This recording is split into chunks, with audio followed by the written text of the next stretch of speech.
Hi guys, welcome to Anushala by Anushree. This is the third chapter, Poverty as Challenge for Class 9th Economics. इसके पहले वाला जो lecture upload हुआ है chapter 2 People as Resource, and after this chapter we will be covering the last chapter of economics, that is food security in India. तो हमारे economics का syllabus तो ख़त्म हो जाएगा, ठीक है, ताकि एग्ज़ाम से पहले समय रहते आप आराम से रिवाइज कर सकें, जो भी डाउट्स हैं उनको क्लियर कर सकें. डन. चलो, so let us begin with the chapter poverty as a challenge. पहले तो चैप्टर के नाम को समझ लें. पॉवर्टी का मतलब होता है गरीबी और चैलेंज का मतलब है चुनौती. मतलब पॉवर्टी किस तरीके से हमारे लिए एक चुनौती बनी हुई है, गरीबी कैसे हमारे लिए एक चुनौती है, इंडिया की ग्रोथ एंड डेवलपमेंट में कैसे एक चैलेंज है पॉवर्टी. राइट. अब देखो, पॉवर्टी का मतलब क्या है? एक ऐसी पॉपुलेशन जो गरीब है और गरीबी के जितने भी कैरेक्टरिस्टिक्स हैं उनसे सफ़र कर रही है ना. मतलब लैक ऑफ रिसोर्सेज है उनके पास, लैक ऑफ फाइनेंशियल सिक्योरिटी, ठीक है. फूड ज़रूरी नहीं है कि वो प्रॉपर खा सकें, proper drinking water and sanitation की फैसिलिटीज़ हो सकता है उनके पास ना हो, है ना. एजुकेशन को इंश्योर ना कर पा रहे हो या हेल्थ केयर फैसिलिटीज़ ना गेन कर पा रहे हो, ठीक है. ये सारे के सारे क्या है? कैरेक्टरिस्टिक्स हैं किसके? पॉवर्टी के. राइट. चलो,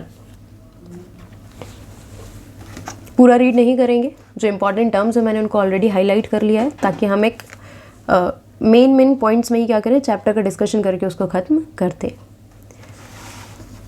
सी इन दिस इमेज ये आपको क्या करने की कोशिश कर रहे हैं?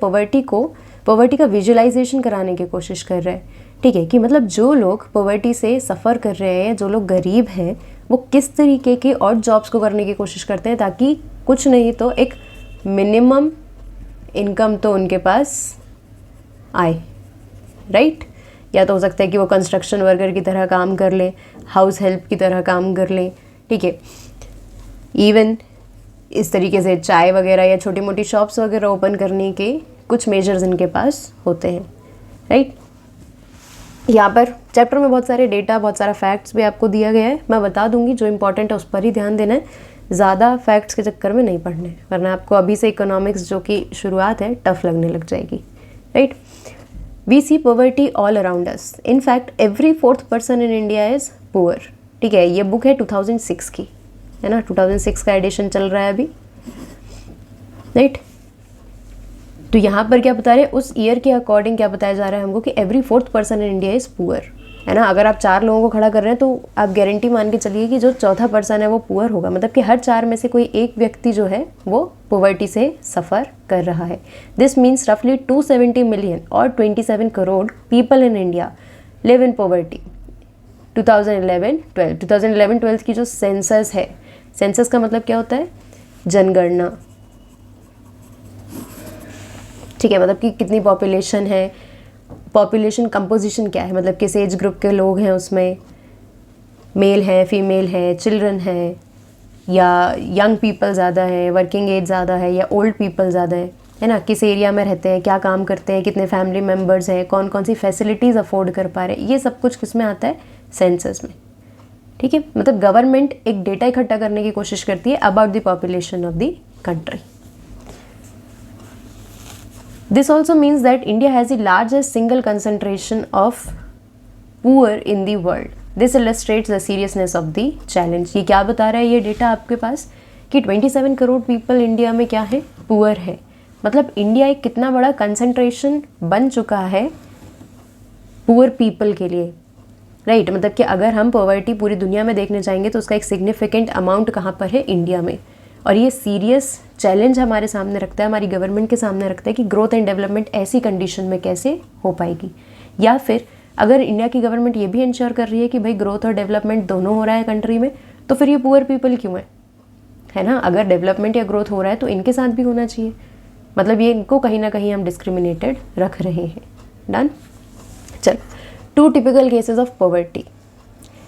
कौन से 2 टिपिकल केसेस हैं? एक तो होगा आपका अर्बन केस और दूसरा होगा आपका रूरल केस.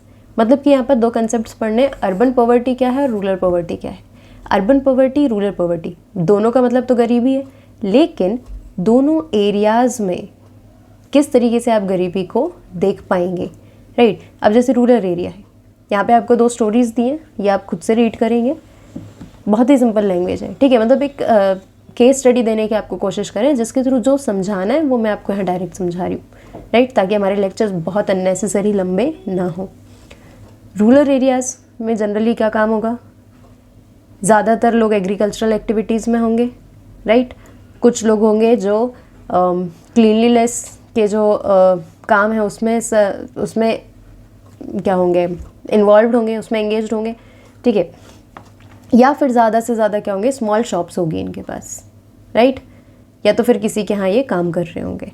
अर्बन पॉवर्टी जो है, इसमें क्या होता है, बहुत सारे लोग अर्बन पॉवर्टी में कैसे बनते हैं, रूरल एरियाज से, राइट। जिन लोगों को लगता है कि भाई रूरल एरियाज़ में क्या है, जॉब अपॉर्चुनिटीज़ नहीं है या एम्प्लॉयमेंट अपॉर्चुनिटीज़ नहीं मिल रही है, कुछ ज़्यादा काम ही नहीं है, तो लोग यहाँ पर अर्न नहीं कर पाते। और जब वो यहाँ से उठ के यहाँ जाते हैं, ठीक है, अर्बन एरियाज़ में जाते हैं, तो भी इनके पास बहुत पैसा तो नहीं है कि ये कोई बिज़नेस बड़ा खोल ले, है ना। या फिर जनरली क्या होता है कि रूरल पीपल जो होते हैं बहुत ज़्यादा एजुकेटेड भी नहीं होते हैं, इनके पास बहुत ज़्यादा स्किल्स भी नहीं गेन करने के लिए इन्होंने कोई ट्रेनिंग या कोई प्रोग्राम ज्वाइन नहीं किया होता है। तो क्या होता है, इनको बहुत हाई प्रोफाइल जॉब नहीं मिलती जब ये अर्बन एरियाज़ में जाते हैं। तो ये यहाँ जाकर रिक्शा पुलर्स या कंस्ट्रक्शन वर्कर्स या हाउस हेल्प या फिर बहुत ही स्मॉल शॉप्स में काम करने का एम्प्लॉयमेंट भी एक्सेप्ट कर लेते हैं। और अब देखो, रिक्शा पुलर है या फिर एक कंस्ट्रक्शन लेबर है, वो कितना ही पैसा अर्न कर पाएगा, लेकिन ये यहाँ जाके पैसा अर्न कर रहा है तो इसको खर्चा तो यहीं के हिसाब से करना पड़ेगा ना, राइट। अगर कोई एक पर्टिकुलर सामान इसको रूरल एरियाज़ में मान लो 10 रुपये का मिल रहा था, ठीक है, वही सामान अर्बन एरिया में इसको 15 रुपये का मिल रहा है, ठीक है। भले इसके पास यहाँ पर जॉब है, ठीक है, ये रिक्शा चलाता है, मान लेते हैं, पैसा कमाता है, लेकिन क्या इतना ज़्यादा कमा रहा है कि ये 15 रुपये अफोर्ड कर पाए। यहाँ विलेज में इसके पास खुद का घर है, यहाँ पे इसके पास घर नहीं है, रेंट पे इसको रहना पड़ेगा, ठीक है। अब रेंट पे कोई बहुत अच्छा घर तो ले नहीं पाएगा, तो स्लम एरियाज़ डेवलप हो जाएंगे, स्लम एरियाज़ में रहने लगेगा, ठीक है। यहाँ पे बहुत ही सफोकेटेड एरिया में सर्वाइव करेगा, बहुत ही लिमिटेड फैसिलिटीज़ इनके पास होंगी, ठीक है। ज़रूरी नहीं है कि बहुत अच्छा खाना अफोर्ड कर पा रहा हो, बहुत अच्छा हॉस्पिटल्स अफोर्ड कर पा रहा हो, राइट। मतलब पॉवर्टी का मतलब ये नहीं है कि वो सिर्फ गाँव में है, ठीक है, या विलेज एरिया में। पॉवर्टी अर्बन एरियाज़ में भी है, बिग सिटीज़ में भी है, इवन मेट्रो सिटीज़ में भी है ना। You can spot poor people in India anywhere, right. तो 2 कंसेप्ट ने, rural poverty and urban poverty, right. Rural poverty में प्रॉब्लम ज़्यादा क्यों हैं, क्योंकि यहाँ पर लोग एजुकेटेड नहीं हैं, राइट, एजुकेटेड नहीं है, और साथ में एम्प्लॉयमेंट अपॉर्चुनिटीज़ ही नहीं है ज़्यादा। लोग ज़्यादातर एग्रीकल्चरल कर रहे हैं, उसमें भी बहुत लोगों की ज़रूरत नहीं पड़ती, क्योंकि सीजनल अनएम्प्लॉयमेंट आती है और डिस्गाइज अनएम्प्लॉयमेंट आती है, ठीक है, जो हमने पिछले चैप्टर में पढ़ा था। उसके कारण क्या होता है कि ज़्यादा एम्प्लॉयमेंट अपॉर्चुनिटीज़ तो नहीं है, तो लोग ज़्यादा पैसा नहीं कमा पाएंगे, ज़्यादा पैसा नहीं कमा पाएंगे तो फैसिलिटीज़ को अफोर्ड नहीं कर पाएंगे और पॉवर्टी ख़त्म नहीं होगी।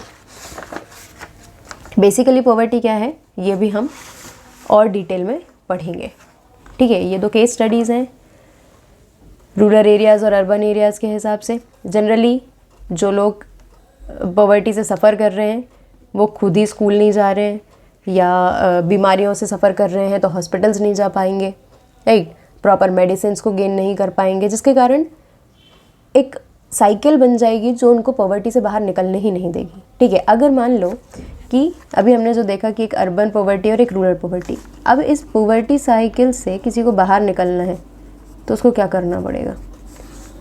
पॉवर्टी साइकिल से बाहर निकलने का क्या तरीका है, सबसे अच्छा तरीका है एजुकेशन, राइट। सबसे बेहतर तरीका क्या है, एजुकेशन, या फिर आप जिसको कहें स्किल्स।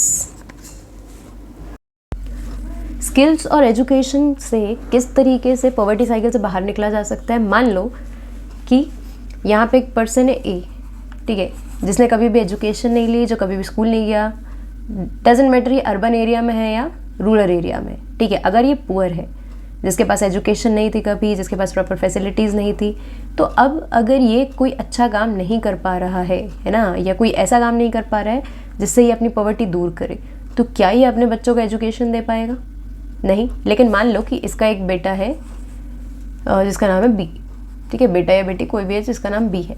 अब ये बी जो है ये पढ़ाई लिखाई में बहुत अच्छा है और ये किसको समझ में आता है, ए को, और ए इसको लोन लेकर या किसी भी तरीके से पैसे जोड़कर इसको पढ़ाता है, राइट। और ये भी अगर बहुत अच्छा परफॉर्म करता है पढ़ाई में, आगे जाके इसको स्कॉलरशिप्स वगैरह मिल जाती हैं, या आप कहें कि ये एक ठीक ठाक जॉब में या एक हाई प्रोफाइल जॉब में पहुंचता है, तो ये क्या करेगा, ये इसकी लाइफ को भी चेंज करेगा, ठीक है। अगर ये अच्छा पैसा कमा रहा है, ये पॉवर्टी से बाहर आता है, तो अकेले पॉवर्टी से बाहर नहीं आएगा, ये अपनी फैमिली को पॉवर्टी से बाहर लाएगा, राइट। तो हम क्या बोल सकते हैं कि पॉवर्टी साइकिल से बाहर निकलने का क्या तरीका है, एजुकेशन एंड स्किल्स, राइट, और minimum resources, not exactly minimum, हमको यहाँ पर रीजनेबल रिसोर्सेज बोलना चाहिए, है ना। रीजनेबल मतलब जितनी की ज़रूरत है कम से कम उतने रिसोर्सेज तो हों, मिनिमम मतलब एकदम ही कम, राइट। चलो अब देखते हैं कि भैया पॉवर्टी से रिलेटेड इश्यूज़ कौन कौन से हैं। लैंडलेसनेस मतलब प्रॉपर्टी का ना होना, अनएम्प्लॉयमेंट बेरोज़गारी, साइज़ ऑफ फैमिलीज़, ठीक है। पॉवर्टी में जनरली आप देखेंगे कि जितने भी लोग पुअर हैं, ज़्यादातर लोगों की फैमिली साइज़ बड़ी होती है, राइट। फिर इलिटरेसी मीन्स जो लोग लिख या पढ़ नहीं सकते, लिख और पढ़ नहीं सकते, राइट। एजुकेटेड और लिटरेट में फ़र्क है, mind that. Poor health, mail nutrition, obviously because of lack of money or lack of financial resources, they won't be able to get a good nutritious diet, plus they won't be able to visit good hospitals if they are sick or ill. Child labor, family size बड़ी है, कमाने वाले कम है, तो child जो generally सबसे बड़े eldest child जो होते हैं उनको क्या करना पड़ता है, काम करना पड़ता है अपनी फैमिली को फाइनेंशियली सपोर्ट करने के लिए। देन हेल्पलेसनेस यानी कि मजबूरी आप कहें एक तरीके से, राइट। क्यों? क्योंकि रिसोर्सेज नहीं है, एजुकेशन नहीं है, बीमार पड़ रहे हैं तो हॉस्पिटल नहीं जा सकते, तो बहुत सारी परेशानियां जो हैं वो एक हेल्पलेसनेस क्रिएट कर देती हैं ह्यूमन के अंदर। चलो ये जो दो केसेस यहाँ पर अर्बन और रूरल पॉवर्टी के थे, ये क्या बताते हैं कि पॉवर्टी का मतलब हंगर और लैक ऑफ शेल्टर है, ठीक है। मतलब भूख, और मतलब भूख तो लग रही है लेकिन क्या नहीं कर पा रहे, खुद के लिए एक प्रॉपर मील अरेंज नहीं कर पा रहे, ठीक है। खुद के लिए प्रॉपर घर नहीं बना पा रहे। लेकिन सिर्फ यहाँ पर ख़त्म नहीं हो जाती पॉवर्टी। ऐसा नहीं है कि सिर्फ इंसान के पास खाना और घर नहीं है तो आप उसको पुअर कह रहे हैं। Poverty is much more than that. How? यहाँ पर ये कौन सी सिचुएशन को भी बता रहे हैं कि जहाँ पर पेरेंट्स जो है वो अपने बच्चों को स्कूल नहीं भेज पा रहे, या जो सिक पीपल है वो ट्रीटमेंट को अफोर्ड नहीं कर पा रहे, हॉस्पिटल्स नहीं जा पा रहे, क्लीन वाटर और सैनिटेशन फैसिलिटीज़ नहीं है लोगों के पास, रेगुलर जॉब नहीं है, ठीक है, at a minimum decent level. मतलब कि एक मिनिमम लेवल तो है कि उससे नीचे एक काम को करने के जितने पैसे किसी भी व्यक्ति को मिलने चाहिए अगर उतने मिल रहे हैं, ठीक है, एक रेगुलर जॉब है, तब तो आप कह सकते हैं कि भाई कोई इंसान पॉवर्टी से थोड़ा ऊपर है, अदरवाइज वो पुअर है। Above all it means living with a sense of helplessness, ठीक है। अब इतनी सारी चीज़ें जो बेसिक है ना, ये सारी चीज़ें तो बेसिक है, रोटी कपड़ा मकान एजुकेशन हॉस्पिटल्स मेडिसिन्स, ये सारी चीज़ें बहुत बेसिक है। अगर किसी ह्यूमन के पास ये नहीं है तो वो उसके अंदर एक सेंस ऑफ हेल्पलेसनेस क्रिएट करेगा। Poor people are in a situation in which they are ill treated at almost every place, and generally what happens in our society, जो लोग पुअर हैं या जो ये अपनी मिनिमम रिक्वायरमेंट्स को पूरा नहीं कर पा रहे हैं, रिसोर्सेज जिनके पास नहीं है, उनको हर जगह पर लगभग इल ट्रीटमेंट ही मिलता है। मतलब लोग उनको उनके फाइनेंशियल स्टेटस के अकॉर्डिंग ही ट्रीट करते हैं, which is a wrong thing, ठीक है। तो ये हमारे लिए एक बहुत बड़ा चैलेंज है, right? Even Mahatma Gandhi always insisted that India would be truly independent only when the poorest of its people became free of human suffering. Mahatma Gandhi ने भी बोला था कि इंडिया ट्रू सेंसेस में इंडिपेंडेंट तभी होगी जब यहाँ पर रहने वाले जितने भी गरीब लोग हैं, गरीब से भी गरीब, पुअरेस्ट, ठीक है, जो सबसे गरीब हैं, वो क्या कर पाएंगे, ह्यूमन सफरिंग से फ्री हो पाएंगे। ह्यूमन सफरिंग क्या थी? यही कि कम से कम वो अपनी मिनिमम रिक्वायरमेंट्स को पूरा तो कर पाएँ। चलो नेक्स्ट टॉपिक है poverty as seen by social scientist. Social scientist का मतलब क्या है? Those who see facts but they also are aware और they also consider the social factors, ठीक है, सिर्फ ऐसा नहीं है कि डेटा के बेसिस पे काम कर रहे हैं, सोसाइटी में बहुत सारी फैक्टर्स को देखते हैं, है ना, बहुत सारे एलिमेंट्स को देखा जाता है जो सोसाइटी में होते हैं। Usually the indicators use related to the levels of income and consumption. Poverty को ज़्यादातर किस लेवल से देखा जाता है? जो साइंटिस्ट हैं या जो डेटा कलेक्टर्स हैं वो कैसे देखते हैं कि भाई लेवल ऑफ इनकम क्या है, कोई भी व्यक्ति कितना कमा पा रहा है और कितना कंज्यूम कर रहा है। ठीक है, मान लो अगर मैं दिन का 100 रुपये कमाती हूँ, ठीक है, अगर मैं नहीं अपनी इनकम कम क्यों बताऊँ, मान लो कि मैं दिन का, मान लेते हैं मैं महीने का 1 लाख रुपए कमाती हूँ, ठीक है, ये बेटर है।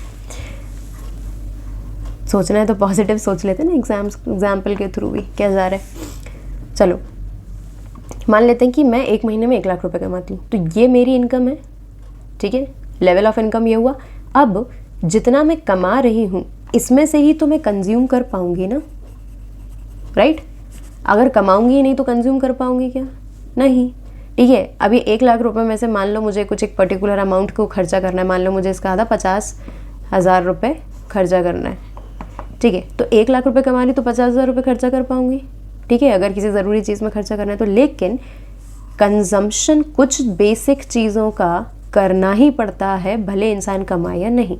ठीक है, मान लो कि एक पर्सन है जो अनएम्प्लॉयड है, बेरोज़गार है, ठीक है, लेकिन बेरोज़गार है तो इसका मतलब ये थोड़ी ना कि खाना नहीं खाएगा, या फिर ऐसा तो नहीं ना कि बेरोज़गार है तो बीमारी नहीं होगी, इसको मेडिसिन की ज़रूरत नहीं पड़ेगी, राइट? मतलब कि लेवल ऑफ इनकम अगर किसी पर्सन का बेहद कम है तो ऑब्वियसली वो पुअर कंडीशन में जा रहा है, ठीक है, मतलब कि पॉवर्टी से सफ़र कर रहा है। प्लस कंजम्पशन जो है, अगर वो मिनिमम कंजम्पशन कर रहा है तब भी आप कहेंगे कि वो किस में जा रहा है? पॉवर्टी में जा रहा है, राइट? क्योंकि उसके पास है ही नहीं ना, इनकम ही नहीं है उसके पास, तो कंज्यूम कैसे कर रहा है, राइट? जो गवर्नमेंट उसको प्रोवाइड कर रही है या जैसे भी करके वो अपना एक मिनिमम सस्टेनेंस चला रहा है, राइट? तो हम उसको देखते हैं कि भाई लेवल ऑफ इनकम और कंजम्पशन से डिसाइड होता है कि कोई भी पर्सन पुअर है या नहीं, ठीक है। लेकिन सोशल साइंटिस्ट ने क्या बोला कि सिर्फ आप लेवल ऑफ इनकम और कंजम्पशन से नहीं जज कर सकते पॉवर्टी को, बहुत सारे दूसरे सोशल फैक्टर्स भी हैं जो पॉवर्टी में इंक्लूड होने चाहिए, ठीक है। कैसे सोशल इंडिकेटर्स हैं? जैसे illiteracy level, right? Illiteracy level का मतलब क्या है कि भाई कितने लोग हैं जो अनपढ़ हैं, ठीक है। इलिटरेट मतलब जो पढ़ नहीं सकते और जो लिख भी नहीं सकते, राइट? और एजुकेटेड का मतलब क्या है? जिन्होंने कोई पर्टिकुलर कोर्स किया है ना, जिन्होंने किसी पर्टिकुलर सिलेबस के थ्रू या पर्टिकुलर कोर्स के थ्रू नॉलेज को गेन किया, उसको आप एजुकेटेड कहेंगे। और लिटरेट का मतलब जिसको पढ़ना और लिखना, अपना नाम लिखना, या कोई भी आप उसको बुक दोगे, कोई भी लेटर दोगे, कुछ भी दोगे तो वो पढ़ लेगा, ठीक है, और वो लिख भी सकता है, ऐसे व्यक्ति को आप कहेंगे लिटरेट। अब इलिटरेसी लेवल बहुत ज़्यादा है तो ऑब्वियसली बात है ना कि अगर आज की दुनिया में कोई व्यक्ति नहीं पढ़ रहा है, एजुकेशन नहीं ले रहा है ना, स्कूल्स नहीं चल रहा है, मतलब क्या है कि उसके पास रिसोर्सेज की कमी है। Otherwise everybody prefer to get education. Lack of general resistance due to malnutrition, resistance किसके लिए? डिजीजेस के लिए, ठीक है, मतलब कि कोई भी व्यक्ति मेलनरिश्ड है ना, कुपोषित है, जिसकी वजह से क्या हो रहा है, उसकी बॉडी डिजीजेस को रेजिस्ट नहीं कर पा रही और वो बार बार बीमार पड़ रहा है।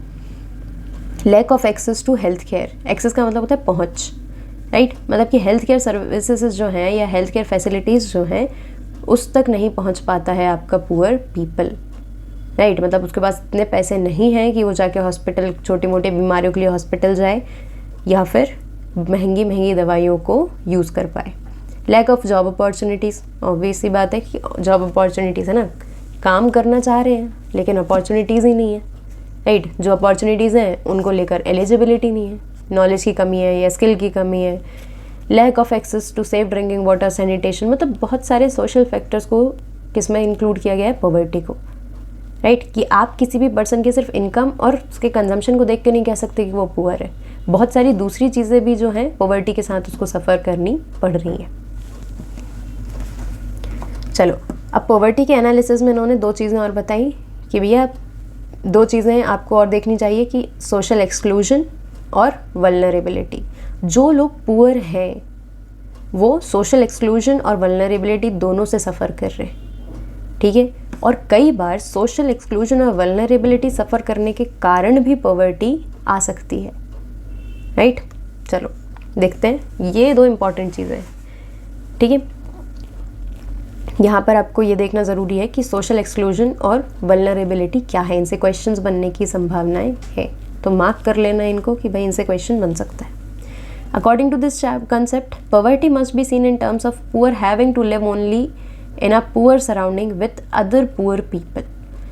सोशल एक्सक्लूजन, एक्सक्लूड करने का मतलब है किसी भी व्यक्ति को अलग करना, ठीक है, डिफ्रेंशिएट करना, किसी भी पर्सन को बाहर करना, किससे, आपका जो एक सोसाइटल एरिया है, राइट। मतलब कि सोशल एक्सक्लूजन हम कैसे देखते हैं कि जो व्यक्ति पुअर है वो कैसे रह रहा है, उसके आसपास पुअर ही लोग रह रहे हैं, है ना। वो बहुत रिच सोसाइटी में या वो मिडिल क्लास सोसाइटी के आसपास नहीं रह पा रहा है, वो पुअर सोसाइटी में ही रह रहा है, राइट। मतलब उनको एक्सक्लूड कर दिया है सोशल इक्वालिटी को एंजॉय करने से, है ना। और better of people in better surroundings, better surroundings कौन चूज़ कर पा रहा है, जो लोग सोशली रिच है, ठीक है, मतलब जिन लोगों के पास पैसा है या जो पॉवर्टी से काफ़ी ज़्यादा ऊपर है, वो लोग एक बेटर सराउंडिंग में रह पा रहे हैं। बल्कि जो लोग पुअर हैं वो क्या कर पा रहे हैं, वो एक पुअर इन्वायरमेंट में ही रह रहे हैं। तो हम उनको सोशली एक्सक्लूड कर रहे हैं, है ना, बाहर निकाल रहे हैं अपनी सोसाइटी से।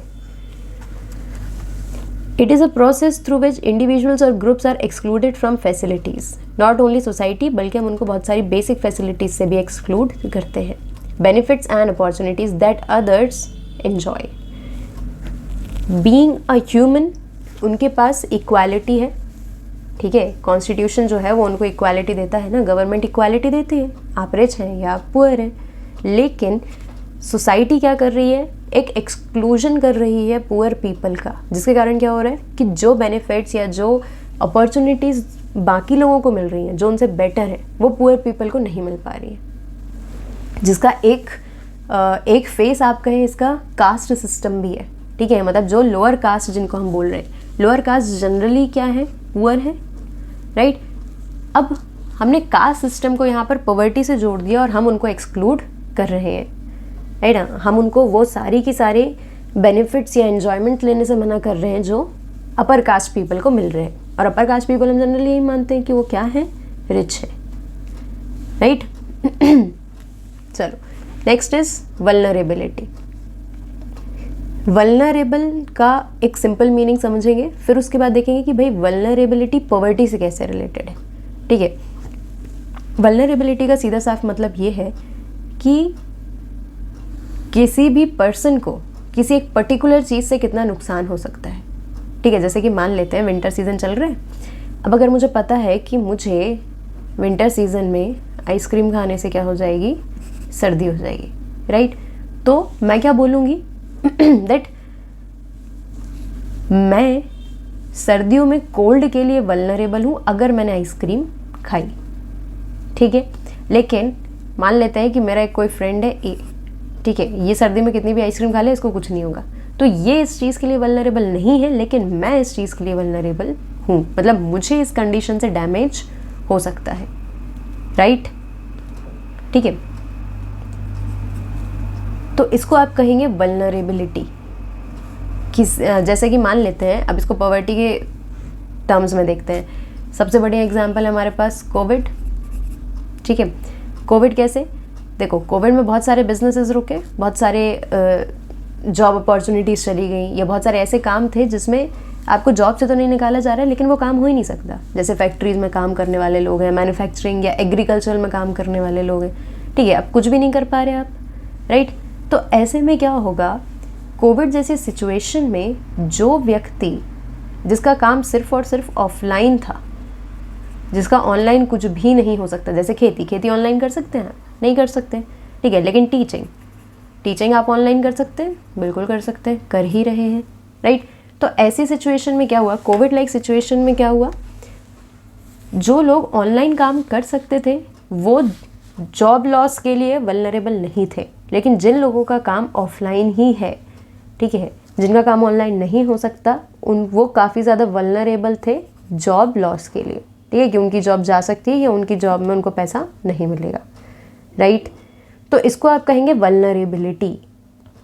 अब ये पॉवर्टी के टर्म्स में कैसे पढ़ सकते हैं, vulnerability to poverty is a measure which describes the greater probability of certain communities और इंडिविजुअल ऑफ बिकमिंग और remaining poor in coming years. ठीक है, मतलब कि आने वाले सालों में बहुत सारे ऐसे लोग जिनके पास एक ग्रेटर पॉसिबिलिटी है, या प्रोबेबिलिटी का मतलब होता है पॉसिबिलिटी, ठीक है, जिनके पास एक ग्रेटर पॉसिबिलिटी है कि भाई कुछ लोग जो हैं वो आने वाले समय में गरीब हो सकते हैं या फिर गरीबी में ही एग्जिस्ट करेंगे। ठीक है, कैसे? जैसे कुछ लोग बैकवर्ड कास्ट के हैं, या कोई विडो है, या फिजिकली हैंडीकैप्ड पर्सन है, या कोई एल्डरली पीपल हैं जिनके यहाँ पे कोई अर्न करने वाला नहीं है, राइट। तो ऐसे लोग क्या है, पॉवर्टी के लिए जल्दी से वल्नरेबल हो जाते हैं, राइट। कोविड में जैसे अगर मान लो मेरे पास एक ऑफलाइन जॉब थी और वो चली गई, ठीक है, तो मैं क्या हूँ, मैं वल्नरेबल हो गई हूँ यहाँ पर। ठीक है, किसके लिए? पॉवर्टी के लिए, राइट। अगर मेरे पास कोई और सोर्स नहीं है अर्न करने का, और जो मैं इकलौता काम कर रही थी वो मेरी जॉब लॉस यहाँ पर हो गया है ना, ड्यू टू कोविड, तो क्या होगा?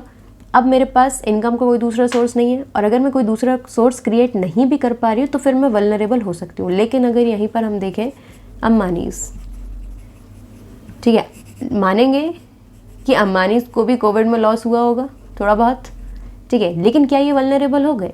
नहीं, अंबानीज़ वल्नरेबल नहीं हुए। लेकिन वहीं पर छोटे छोटे बिजनेसेस चलाने वाले, छोटी शॉप्स चलाने वाले, ठीक है, या ऑफलाइन ही काम करने वाले बहुत सारे लोगों का लॉस यहाँ पर हुआ। ठीक है, तो हम बोलेंगे कि वो लोग वल्नरेबल थे पॉवर्टी के लिए, लेकिन अंबानी वल्नरेबल नहीं है, राइट। चलो, अब बहुत सारे बार क्या होता है, वल्नरेबिलिटी, जैसे देखो, vulnerability describes the greater probability of being more adversely affected than other people when bad time comes to everybody.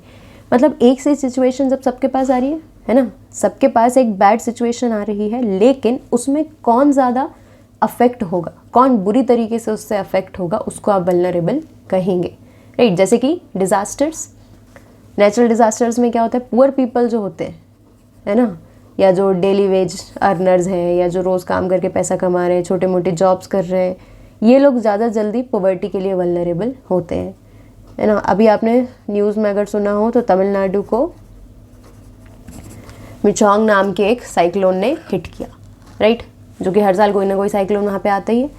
ऐसी सिचुएशन में, नेचुरल डिज़ास्टर की कंडीशन में, सुनामी, साइक्लोन, अर्थक्वेक, है ना, वोल्केनो तो कम ही होता है, लेकिन जैसे अर्थक्वेक लाइक सिचुएशंस जो हैं, टेररिज्म है, ऐसी सिचुएशंस में जो व्यक्ति सबसे ज़्यादा अफेक्ट होगा, है ना, जिसकी जॉब, जिसकी एम्प्लॉयमेंट, या जिसके जो बेसिक रिसोर्सेज से सबसे पहले अफेक्ट होंगे, वो पॉवर्टी के लिए ज़्यादा वल्नरेबल है as compare to those people who will not be that much affected by the same condition. ठीक है, तो आप क्या कहेंगे वल्नरेबिलिटी के लिए? वल्नरेबिलिटी के लिए या पॉवर्टी से वल्नरेबल कौन लोग हैं? जिनके पास ऑलरेडी रिसोर्सेज कम है, जिनके पास जॉब सिक्योरिटी नहीं है। ठीक है, रिसोर्सेज कम है, जॉब सिक्योरिटी नहीं है, और जिनके पास जो मिनिमम रिसोर्सेज हैं, या जो बेसिक रिसोर्सेज हैं, जैसे कि खुद का मकान नहीं है जिनके पास, या कोई प्रॉपर्टी नहीं है, राइट, तो ऐसे लोग वल्नरेबल ज़्यादा है पॉवर्टी के लिए एज़ कम्पेयर टू पीपल जो वेल स्टेब्लिश्ड है। ठीक है, या जिनको अगर कोई एडवर्स सिचुएशन भी आती है तो बहुत ज़्यादा फर्क नहीं पड़ेगा। ठीक है, जैसे हम देखते हैं कि एक तरफ हमने देखा कि एक गरीब आदमी और अंबानी, अब हम देखते हैं एक मिडिल क्लास पर्सन को कोविड लाइक सिचुएशन में। ठीक है, मिडिल क्लास लोगों का भी बहुत लॉस हुआ, है ना, जॉब अपॉर्चुनिटी से लॉस हुआ, रिसोर्सेज से लॉस हुआ, ठीक है, बिजनेसेस बंद हुए बहुत सारे, लेकिन बहुत सारे मिडिल क्लास पीपल जो थे उन्होंने इस चीज़ को भी, इस इकोनॉमिक जो कंडीशन थी उसको भी सर्वाइव कर लिया। मतलब रिसोर्सेज इतने भी नहीं थे कि आप वो खुद को अमीर कह पा रहे थे, लेकिन इतने भी नहीं थे कि वो खाना ना खा पा रहे हो बिना कमाए, राइट। तो मिडिल क्लास पीपल उतने जल्दी से वल्नरेबल नहीं होते जितने जल्दी से पुअर पीपल, या आप कहें जो मिडिल क्लास से भी लो है, लो स्टेटस पे है, या जिसको आप लोअर मिडिल क्लास कहेंगे, राइट। चल, I hope social exclusion and vulnerability समझ आया होगा। एक बार पूरा रीड करेंगे तो ज़्यादा अच्छा रहेगा, right. Now the next concept is poverty line. Poverty line क्या है? नाम से ही समझ में आ रहा है कि एक लाइन है ना, और लाइन क्यों बनाई है? मेजर करने के लिए। पॉवर्टी को मेजर करने के लिए हमने एक लाइन बनाई जिसको बोला गया पॉवर्टी लाइन। इस पॉवर्टी लाइन के ऊपर जितने भी लोग हैं उनको आप कहते हैं APL, मतलब अबव पॉवर्टी लाइन। इस लाइन के जितने भी नीचे लोग हैं उनको आप कहेंगे BPL, मतलब बिलो पॉवर्टी लाइन, राइट। अब मान लो कि ये गवर्नमेंट ने बोला है कि भाई 100 रुपये जो भी व्यक्ति दिन का कमा रहा है, ठीक है, 100 या उससे ज़्यादा, जितना जो, अगर उससे ज़्यादा कोई व्यक्ति कमा रहा है तो उसको हम पॉवर्टी लाइन में नहीं लेंगे, ठीक है, उसको हम अबव पॉवर्टी लाइन बोलेंगे। मान लो गवर्नमेंट ने बोला कि 100 रुपये जो भी व्यक्ति दिन में कमा रहा है वो पुअर नहीं है, ठीक है। अब 100 से जो नीचे कमा रहा है वो तो बिलो पॉवर्टी लाइन आ गया, मतलब ये तो पुअर है, इसमें कोई डाउट नहीं है, राइट। लेकिन अगर कोई एक पर्सन है जो 120 रुपये दिन कमा रहा है, तो क्या 20 रुपये में उसने बहुत कुछ अर्न कर लिया? नहीं, ऑब्वियसली ना। कोई व्यक्ति अगर 1000 रुपये दिन कमा रहा है तो हम मान सकते हैं कि हाँ ये अबव पॉवर्टी लाइन है, ये पुअर नहीं है, ठीक है। लेकिन कोई व्यक्ति अगर 120 रुपये कमा रहा है, 150 रुपये कमा रहा है, तो वो पॉवर्टी लाइन से तो ऊपर है इन टर्म्स ऑफ नंबर्स, लेकिन एक्चुअली उसकी इनकम कोई बहुत ज़्यादा नहीं है, राइट। तो इसको आप अबव पॉवर्टी लाइन में आप सिर्फ रिच नहीं कहेंगे। अबव पॉवर्टी लाइन में आते हैं नॉन पुअर्स, मतलब जो लोग पुअर नहीं है, जैसे 150 कमाने वाले लोग पुअर नहीं है लेकिन बहुत रिच भी नहीं है या वेल टू डू भी नहीं है, ठीक है। फिर आते हैं इसमें मिडिल क्लास लोग, right. And after that you can say कि यहाँ पर कुछ रिच लोग भी आएंगे, right. A common method used to measure poverty is based on the income, it's based on the income और consumption level, right. Poverty line simply consumption level और income के ऊपर डिपेंड करता है, ठीक है। इनकम के ऊपर कैसे? जैसे मैंने अभी आपको 100 रुपये वाला एग्जांपल दिया कि एक फिक्स इनकम जो है उसको, मतलब एक इनकम को, एक नंबर को गवर्नमेंट फिक्स कर देगी कि इसके ऊपर अगर किसी भी पर्सन की इनकम है तो वो क्या है, अबव पॉवर्टी लाइन है, उसके नीचे किसी का इनकम है तो वो बिलो पॉवर्टी लाइन है। और ये लाइन कैसे डिसाइड होती है? A person is considered poor if his or her income or consumption level falls below a given minimum level, है ना। मतलब एक मिनिमम कि कम से कम किसी एक पर्सन के पास इतना तो पैसा होना ही चाहिए, किसी पर्सन की इनकम इतनी तो होनी ही चाहिए, वो मिनिमम लेवल को क्या बोला गया है? Poverty line, right. Which is necessary to satisfy the basic needs of different, basic needs is different at different times and in different countries. Poverty line जो है अलग अलग समय पर अलग अलग कंट्रीज़ की डिफरेंट रहेगी, एक जैसी नहीं रहेगी, ठीक है। अमेरिका के लिए पॉवर्टी लाइन अलग होगी, इंडिया के लिए अलग होगी और भूटान के लिए अलग होगी, ठीक है। देयरफॉर पॉवर्टी लाइन में very with time and place, और ज़रूरी नहीं है कि एक बार जो पॉवर्टी लाइन फिक्स कर दी वो हमेशा वही रहेगी, है ना। विद द ग्रोइंग टाइम क्या होगा? पॉवर्टी लाइन भी चेंज होती जाएगी according to the level of income and consumption of the people of that country. और ये पॉवर्टी लाइन जो एक ऐसी है, एक इमेजिनरी लाइन है जो कि सिंपली गवर्नमेंट क्यों रख रही है, क्यों बना रही है? ताकि उसके पास एक डेटा आ सके, ठीक है, कि कितने लोग उसके यहाँ पे पुअर हैं और कितने नॉन पुअर हैं। जैसे कि अब पॉवर्टी लाइन डिफरेंट होना भी क्यों ज़रूरी है? मान लो let us take the example of car. America में जिस पर्सन के पास कार है हो सकता है कि वो भी पुअर कंसिडर किया जाता हो, लेकिन इंडिया में जिसके पास भी कार है उसको तो आप पुअर बिल्कुल भी कंसिडर नहीं करेंगे, ठीक है। मतलब कि हमारा इनकम लेवल ही नहीं, हमारा कंजम्पशन लेवल जो है वो भी डिसाइड करता है पॉवर्टी को, राइट। अब पॉवर्टी लाइन दोनों को ही देखकर बनी होती है। While determining the poverty line in India, a minimum level of food requirement, income के साथ साथ एक minimum level of food requirement भी हमको देखनी पड़ती है।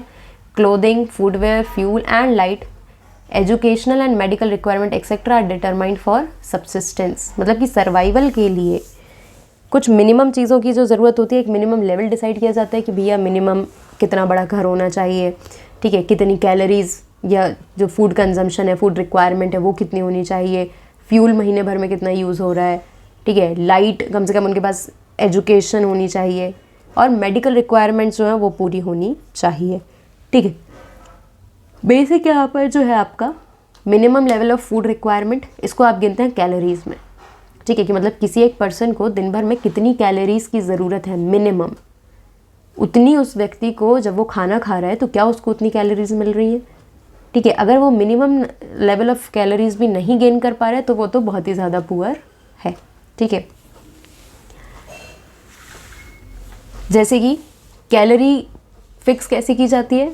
रिगार्डिंग दी एरियाज़ कि रूरल एरियाज़ में कितनी कैलोरीज एक पर्सन को पर डे मिलनी चाहिए, 2400, और अर्बन एरियाज़ में कितना है, 2100 कैलोरीज पर पर्सन पर डे। मतलब एक दिन में अर्बन एरियाज़ में रहने वाला एक व्यक्ति को कम से कम 2100 कैलोरीज तो मिलनी ही चाहिए। मतलब क्या वो इतना न्यूट्रिशियस खाना खा पा रहा है कि उसको इतनी कैलोरीज मिल रही है, राइट? अगर वो इतनी भी कैलोरीज को नहीं खा पा रहा है या अफोर्ड नहीं कर पा रहा है, मतलब कि वो बहुत ही ज़्यादा पुअर है, ठीक है।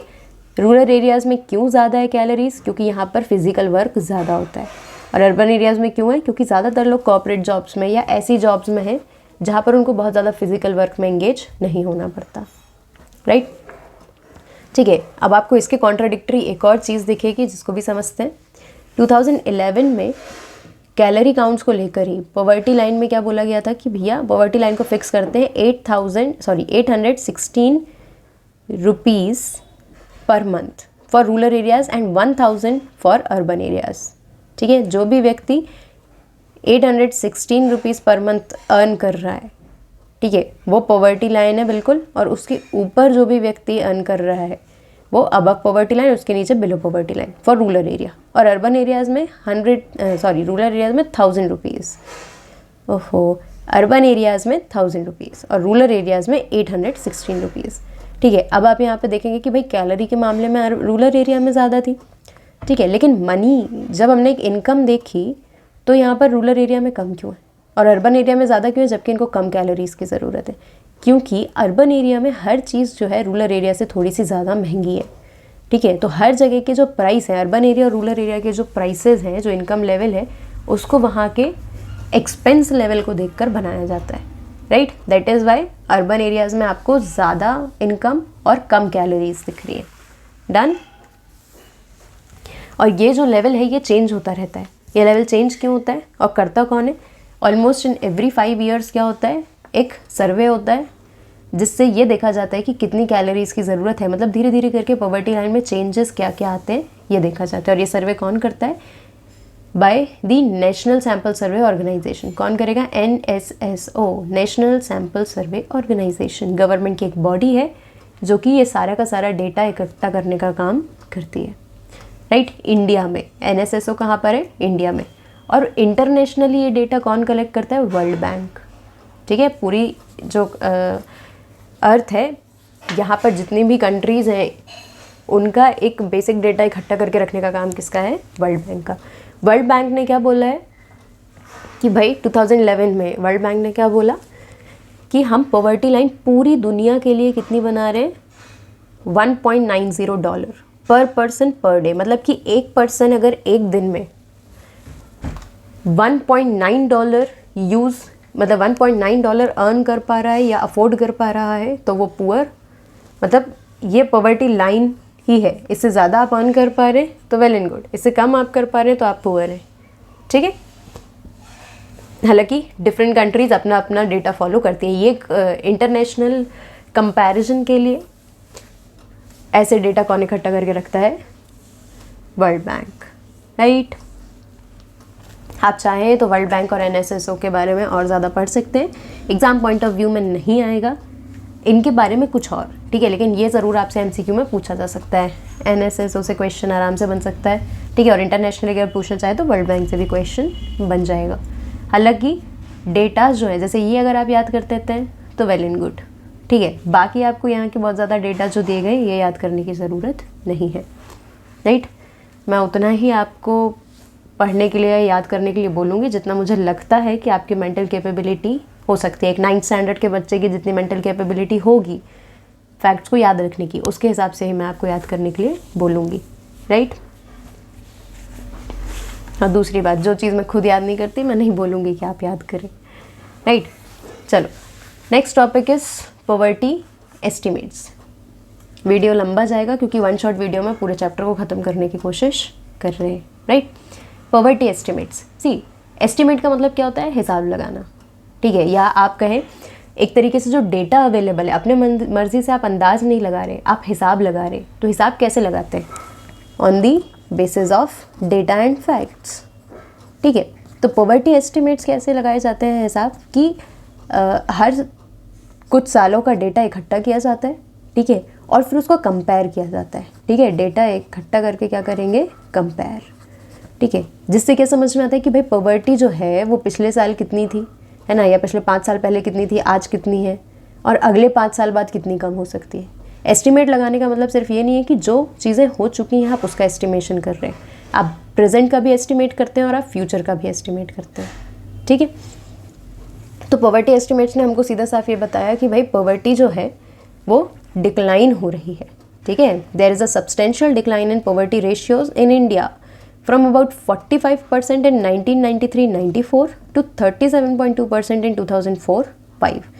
93-94 में कितना था, लगभग 45% पॉवर्टी थी इंडिया में, राइट, जो कि 2004-5 में घट के कितनी हो गई, 32.2%, ठीक है। और 37.2% से भी घटकर 2011-12 में कितनी हो गई, 22%। मतलब हम देख रहे हैं कि एक कंटिन्यूस डिक्लाइन आ रहा है, एक ट्रेंड देखने को मिल रहा है जो कि ये बताता है कि पॉवर्टी धीरे धीरे करके इंडिया में कम हो रही है, ठीक है। और अगर यही ट्रेंड कंटिन्यू रहता है तो अगले कुछ सालों में ये 22% से भी हटके कितना आ जाना चाहिए, टू 20%, ठीक है।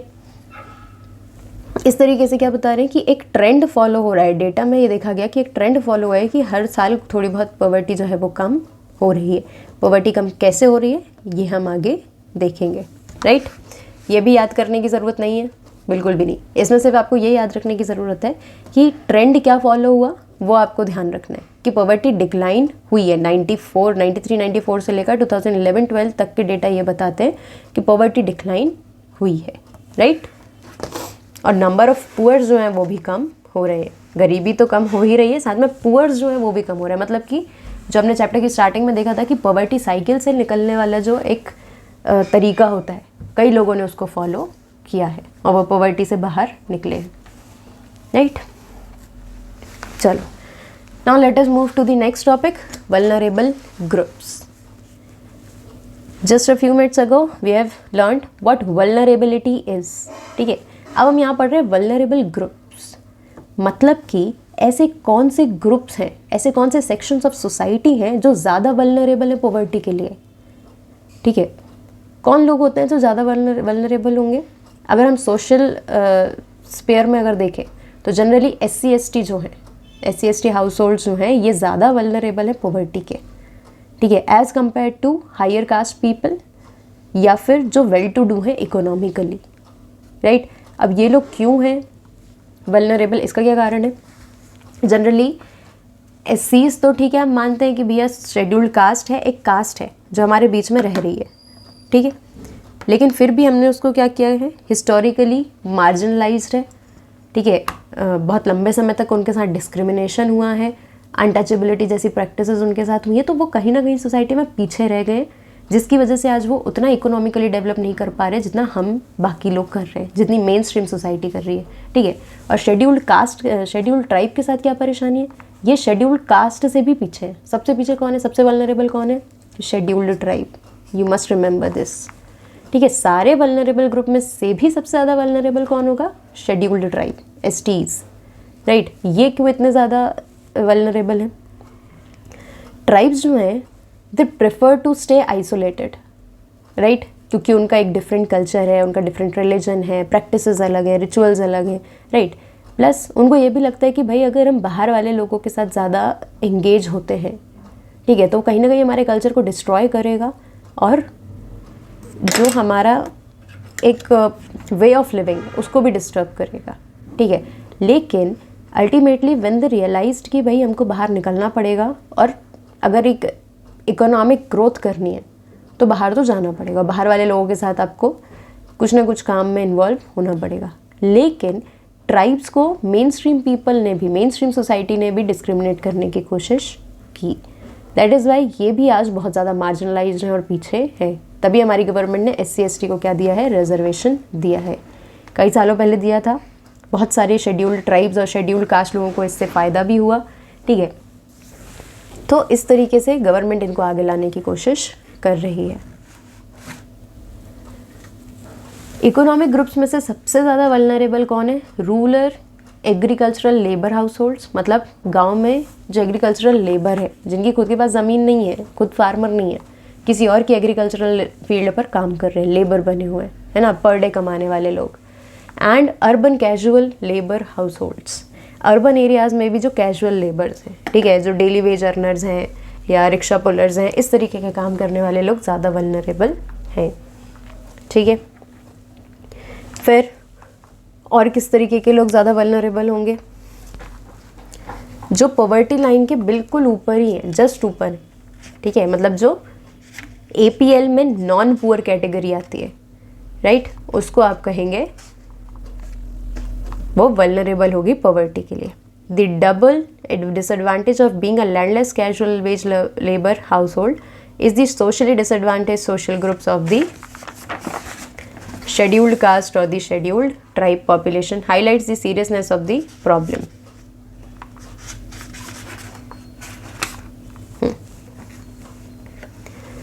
Except for the scheduled tribe households, all the three groups, that is scheduled caste, rural agricultural laborers and urban casual labor households have seen a decline in poverty in the 1990s. scheduled tribe को छोड़कर 1990 से सबने, मतलब बाकी जो 3 groups हैं, उन्होंने एक डिक्लाइन इन पॉवर्टी देखा है, पॉवर्टी को कम होते हुए देखा है, लेकिन शेड्यूल्ड ट्राइब में पॉवर्टी कम नहीं हो पा रही है, राइट। इसका एक मेजर कारण ये भी है कि बहुत सारी जॉब अपॉर्चुनिटीज़ जो हैं वो इनको मना कर दी जाती है, इनको डिक्लाइन कर दी जाती है, just because of their tribal status. Apart from these groups there is also inequality of income within a family, ठीक है, मतलब फैमिली के अंदर भी बहुत सारी इनकम इनइक्वालिटी होती है। कैसे? जैसे विमेन है या जो एल्डरली पीपल है, फीमेल इन्फेंट्स हैं, इनको इक्वल एक्सेस टू रिसोर्सेज नहीं मिलता, ठीक है। मतलब इक्वल एक्सेस टू रिसोर्सेज का मतलब क्या है कि जैसे कि घर में 2 बच्चे, ठीक है, मान लेते हैं कि एक पर्सन है जो बहुत ज़्यादा नहीं कर पा रहा है, ठीक है, जो कहीं ना कहीं पॉवर्टी से सफ़र कर रहा है। अब इसके घर में 2 बच्चे हैं, एक मेल है एक फीमेल है, नहीं, एक बेटा है और एक बेटी है। तो अगर ये सिर्फ किसी एक बच्चे की एजुकेशन को अफोर्ड कर सकता है तो 99% of the chances are there कि वो किसको एजुकेशन देगा, अपने मेल चाइल्ड को, ना कि अपनी फीमेल चाइल्ड को, ठीक है। तो just because of the gender उनको क्या कर रहा है, मतलब उनको क्या मिल रहा है, कुछ डिनाइल उनको सफ़र करना पड़ रहा है इन टर्म्स ऑफ एजुकेशन, ठीक है। फिर बहुत सारी बार ऐसा होता है कि भाई घर के बड़े जो हैं अगर वो पुअर हैं, कम रिसोर्सेज को अफोर्ड कर पाते हैं, तो मेल चाइल्ड को या जो male member of the family है उसको ज़्यादा प्रायोरिटी मिलती है as compare to the women member, ठीक। यहाँ पर आपको जो स्टोरी ऑफ सेवारमन है ये आपको यही बता रहा है, ठीक है। मतलब इनकी फैमिली में ये लोग बहुत रेयरली मिल्क को अफोर्ड कर पाते हैं, तो वो भी किसके लिए आता है, जो मेल चाइल्ड है उसके लिए, फीमेल चिल्ड्रन के लिए नहीं आएगा, right. And even this person ये अपनी डॉटर्स जो होती हैं उनको एजुकेशन नहीं देता है, बल्कि ये सोचता है कि जब इनका जो बेटा है वो पढ़ने लायक हो जाएगा तो उसको ज़रूर से स्कूल भेजेंगे, राइट। तो फैमिली में ही रिसोर्सेज को लेकर इनइक्वालिटी बहुत ज़्यादा है, तो सोसाइटी में तो होनी ही है, ठीक है। ये स्टोरी पढ़ लेंगे तो ज़्यादा अच्छे से समझ में आएगा, right. Next topic is inter state disparity. Disparity का मतलब यहाँ पर है डिफरेंसेस होना, ठीक है, मतलब इक्वालिटी नहीं है लेकिन डिफरेंसेस है, और इंटर स्टेट का मतलब है स्टेट्स के बीच में, ठीक है। अभी हमने देखा कि इंडिया जो है, इंडिया में पॉवर्टी काफ़ी ज़्यादा है, ठीक है, मतलब एक पर्टिकुलर सेक्शन है हमारी पूरी सोसाइटी में जो कि पुअर है, ठीक है, पुअर पॉपुलेशन हमारे पास एग्जिस्ट करती है। लेकिन जो इंडिया की पुअर पॉपुलेशन है ये आखिर इंडिया के किस स्टेट में है? ऐसा तो नहीं है ना कि कोई एक स्टेट में सिर्फ और सिर्फ पुअर है, बाकी सारे लोग रिच हैं, या बाकी स्टेट्स में कोई भी पुअर नहीं है। जो पुअर पॉपुलेशन है वो अलग अलग स्टेट्स में डिवाइडेड है, ठीक है। क्या है? Divided. Some states are doing well, some states are poor, some states are very poor, right. तो इस तरीके से जो पुअर पॉपुलेशन है इट इज़ डिवाइडेड। कैसे डिवाइडेड है? पुअर स्टेट्स में ज़्यादा डिवाइड होगी, जैसे कि आपके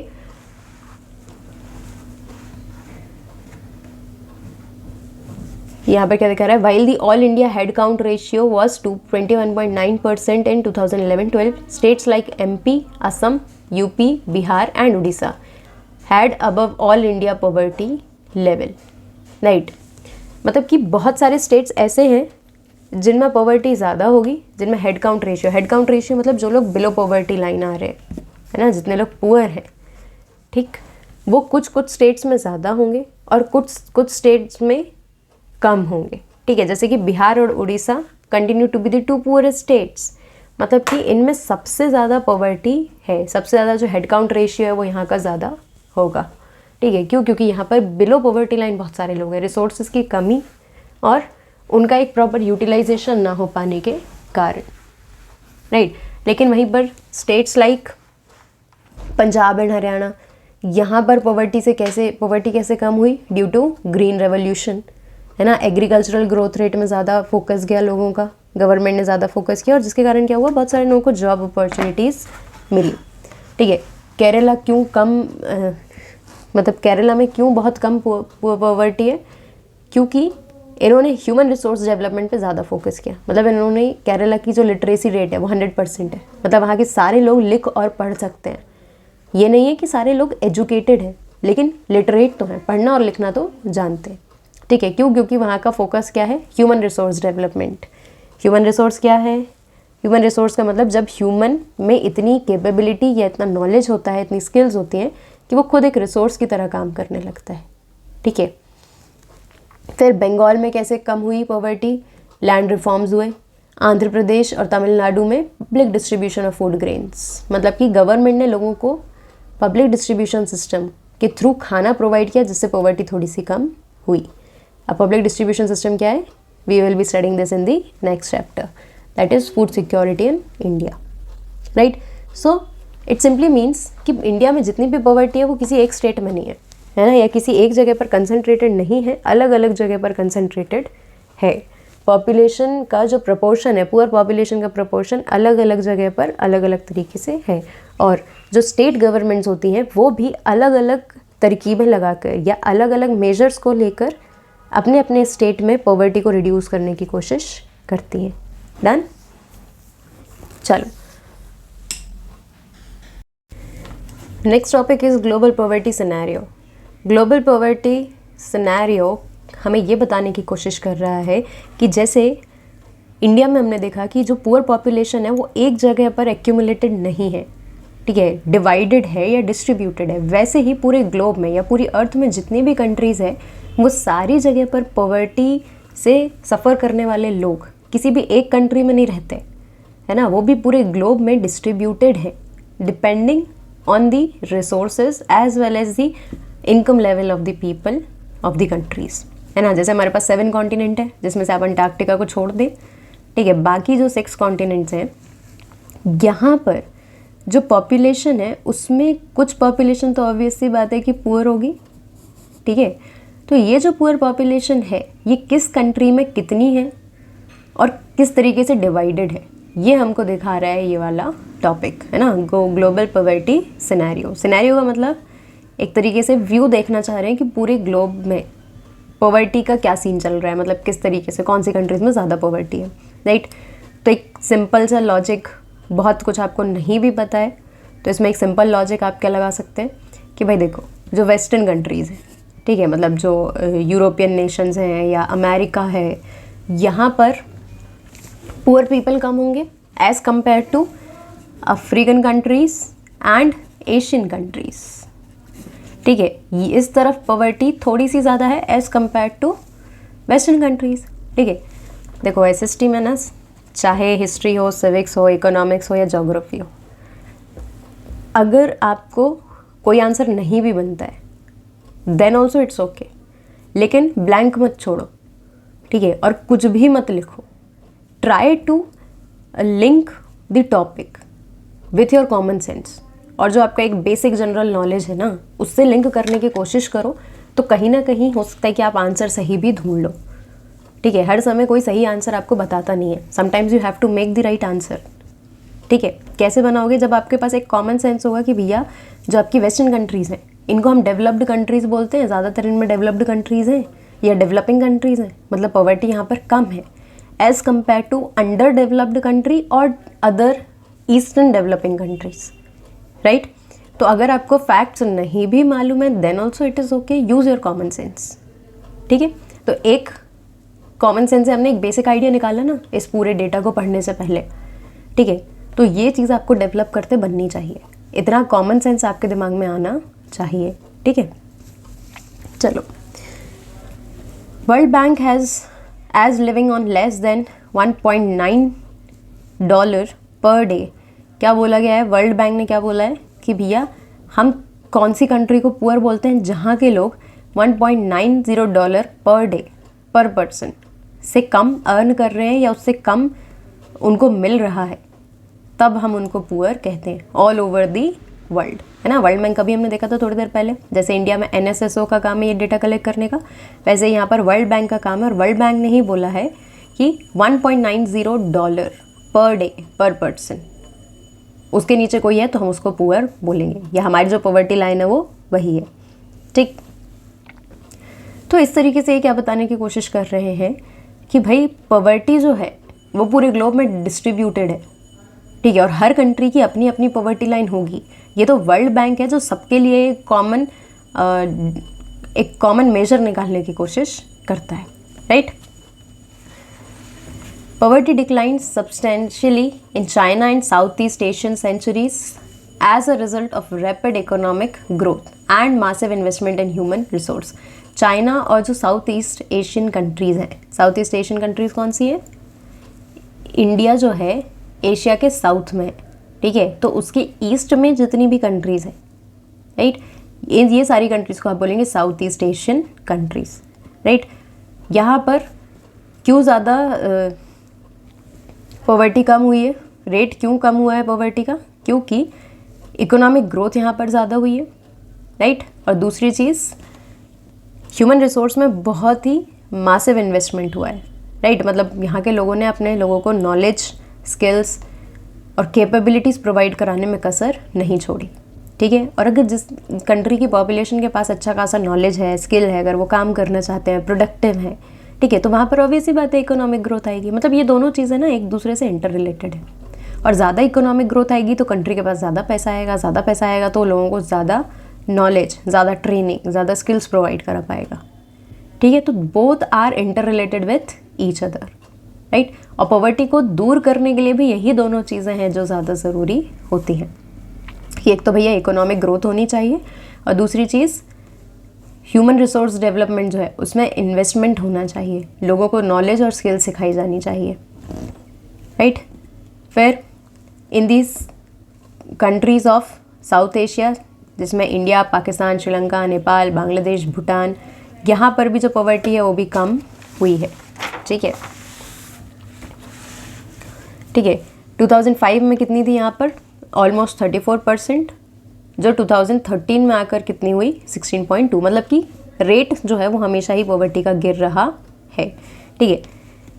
फिर सब सहारन कंट्रीज जो है, यानी जहाँ पर हम अफ्रीकन कंट्रीज़ की बात कर रहे हैं, यहाँ पर भी पॉवर्टी डिक्लाइन हुई है, ठीक है। 51% से लेकर कहाँ पर आई है? 41% पर। मतलब 10% यहाँ पर भी कम हुई है पिछले 10 साल में। पिछले 10 साल यानी ये जो डेटा बता रहे हैं, 2015 वाला डेटा बता रहे हैं हमको, राइट। अमेरिका में भी पॉवर्टी क्या हुई है? डिक्लाइन हुई है, 10% से 4% पे आई है। इन सम कंट्रीज़ लाइक रशिया, जहाँ पर माना जाता था कि भाई पॉवर्टी है ही नहीं, वहाँ पर पॉवर्टी दिखी है, यानी रीसरफेस हुई है, ठीक। तो कुछ जगह पर पॉवर्टी कम होती है, कुछ जगह पर बढ़ती है, कहीं पर जहाँ पर घट रही है, धीरे घट रही है, कहीं पर ज़्यादा तेज़ घट रही है। तो ये सारे जो चेंजेस हैं ये होते रहते हैं according to the economic policies and the human resource development policies of the country. The new Sustainable Development Goals of the United Nations proposes ending poverty of all types by 2030. United Nations कौन है? पूरे world के लिए एक body बनाई गई है और ये सबके वेलफेयर में काम करने की कोशिश करती है, ठीक है। कोई भी डिस्प्यूट्स हो रहे हैं या कोई भी बीमारियां आ रही हैं, तो इस तरीके से उनको हैंडल करने का काम, पूरे नेशंस को एक तरीके से कोऑपरेट कराने का काम किसका? यूनाइटेड नेशंस का, ठीक है। यूनाइटेड नेशंस ने सस्टेनेबल डेवलपमेंट गोल्स दिए हैं, देते रहता है। जो नए वाले गोल्स दिए हैं उसमें क्या बोला गया है? भाई पॉवर्टी जो है हर तरीके की, अर्बन, रूरल, किसी भी प्रकार की जो पॉवर्टी है उसको 2030 तक तो ख़त्म करना ही है। किसको? सारी कंट्रीज़ को, ठीक। इसके अलावा चैप्टर में ऐसे बहुत सारे आपके डेटा दिए गए हैं, ठीक है। ये बता रहे हैं कि भाई पॉवर्टी रेशियो सिलेक्टेड स्टेट्स में कितनी है एज पर दी 2011 सेंसस। वेट 2011 सेंसस के अकॉर्डिंग बताया गया कि कहाँ पर कितनी पॉवर्टी है, किस जगह पर कम है ना। आप डिक्लाइनिंग रेट में देख सकते हैं कि बिहार में सबसे ज़्यादा है, फिर उड़ीसा में है, असम, एमपी में भी काफ़ी ज़्यादा है, ठीक है। और ये इस तरीके से धीरे धीरे कम होते होते कहाँ आता है, देखो केरला में सबसे कम है, ठीक है। मतलब पॉवर्टी सबसे कम कहाँ पर है, केरला में, और सबसे ज़्यादा कहाँ पर है, बिहार में। ओवरऑल इंडिया में अगर हम देखें तो एक एवरेज निकाल के क्या बताया गया कि 21.9% पॉवर्टी इंडिया में है, राइट। ग्राफ्स पढ़ते आने चाहिए इस तरीके से। ग्राफ्स में कुछ नहीं होता, आपको सिर्फ ये एक्सेस और ये वाली एक्सेस देखनी होती है, और बेसिकली आपको ये पता होना चाहिए कि ग्राफ बताने की क्या कोशिश कर रहा है, right.